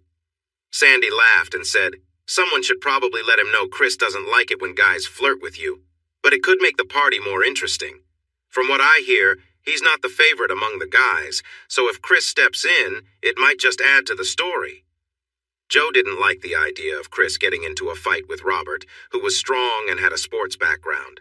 What if Chris got hurt? As soon as Robert returned with the drinks, Jo excused herself and walked straight over to Chris, giving him a warm greeting. Sandy saw Robert's surprised look and quietly laughed to herself. She didn't really want to fight, but watching Robert get put in his place would be entertaining. Trey told Sandy that he was the spoiled son of a fraternity brother looking for a fresh start away from California, so he was hired on a trial basis. Sandy doubted that the trial would work out. Trey had strong feelings about people who got involved with others who were married, and office gossip suggested that was Robert's main focus. Jo convinced Chris to go swimming, and they played around in the water like close friends do. After that, they changed into shorts and t-shirts to join some workers and their spouses for horseshoes and cornhole. They lost more games than they won, but they enjoyed a lively game of volleyball with another group and performed better in the sand. Robert kept trying to impress Sandy until she grew tired of him and returned to her husband, Trey.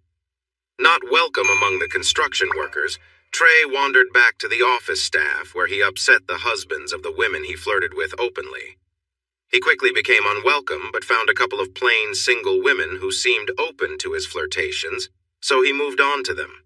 Then he noticed Jo walking toward the restroom with a dress in her hand. He excused himself from the women by saying he wanted to clean up and changed into shorts before following Jo. The men's and women's restrooms were next to each other, and he waited for Jo to come out in her nice sundress.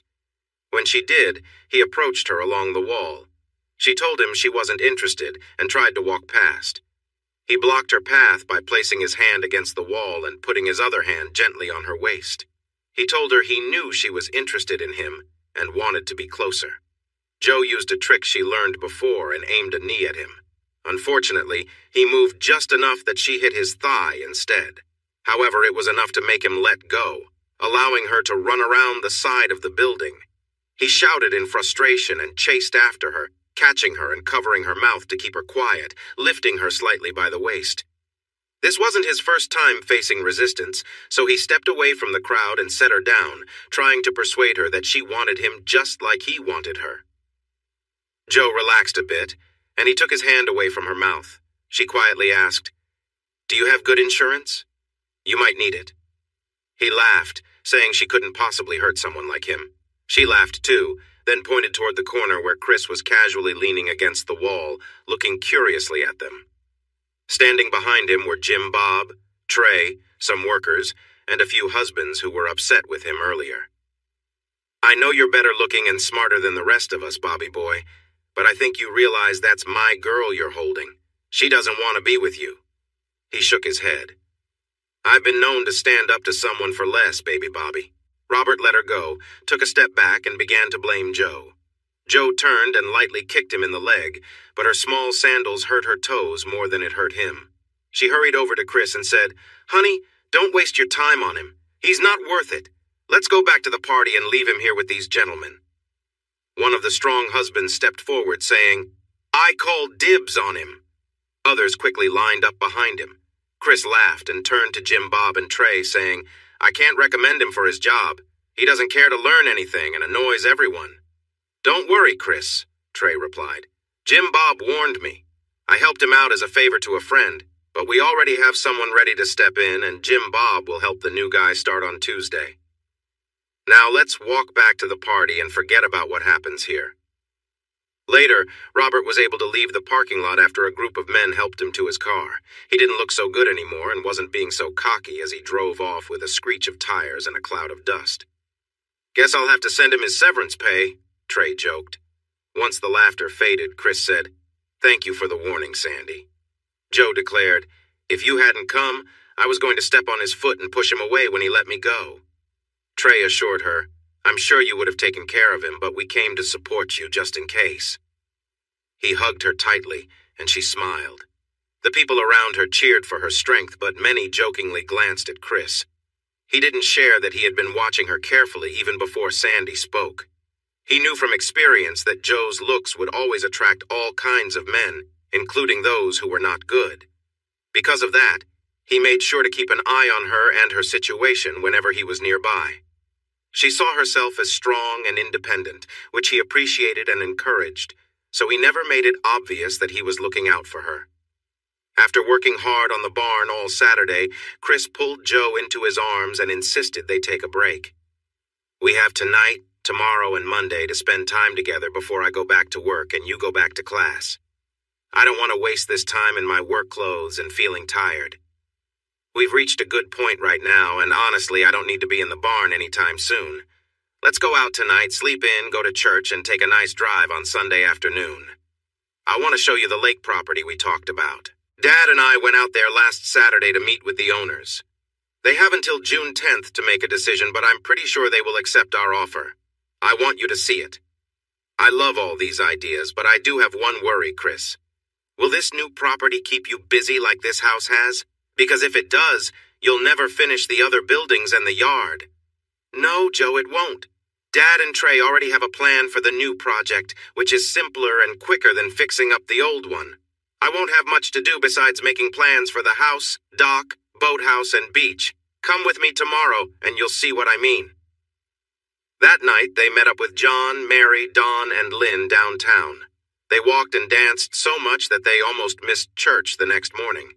Joe was asked to join the choir again, but she told them she was too busy. They decided to get a picnic from Chicken Express and made the Oranda half-drive to the west side of Lake Whitney. They stopped at the old ranch house where Joe easily talked with the elderly owners. Nanny showed Joe around her home, while Grandpa Ed toured Chris around the barn and yard. They enjoyed homemade coffee cake and coffee together. Nanny and Grandpa Ed took the dirty dishes to the kitchen while their guests finished their drinks. Chris could hear their voices chatting, even while Joe talked about how good the coffee cake was. When they returned, Ed smiled and said they were glad to let Chris and Joe check out the land. Nanny added, "Having you two here made everything easier. After meeting Chris and Dan, we were leaning towards saying yes, but after getting to know Joe better and seeing how wonderful Chris is, we decided you are just the neighbors we want.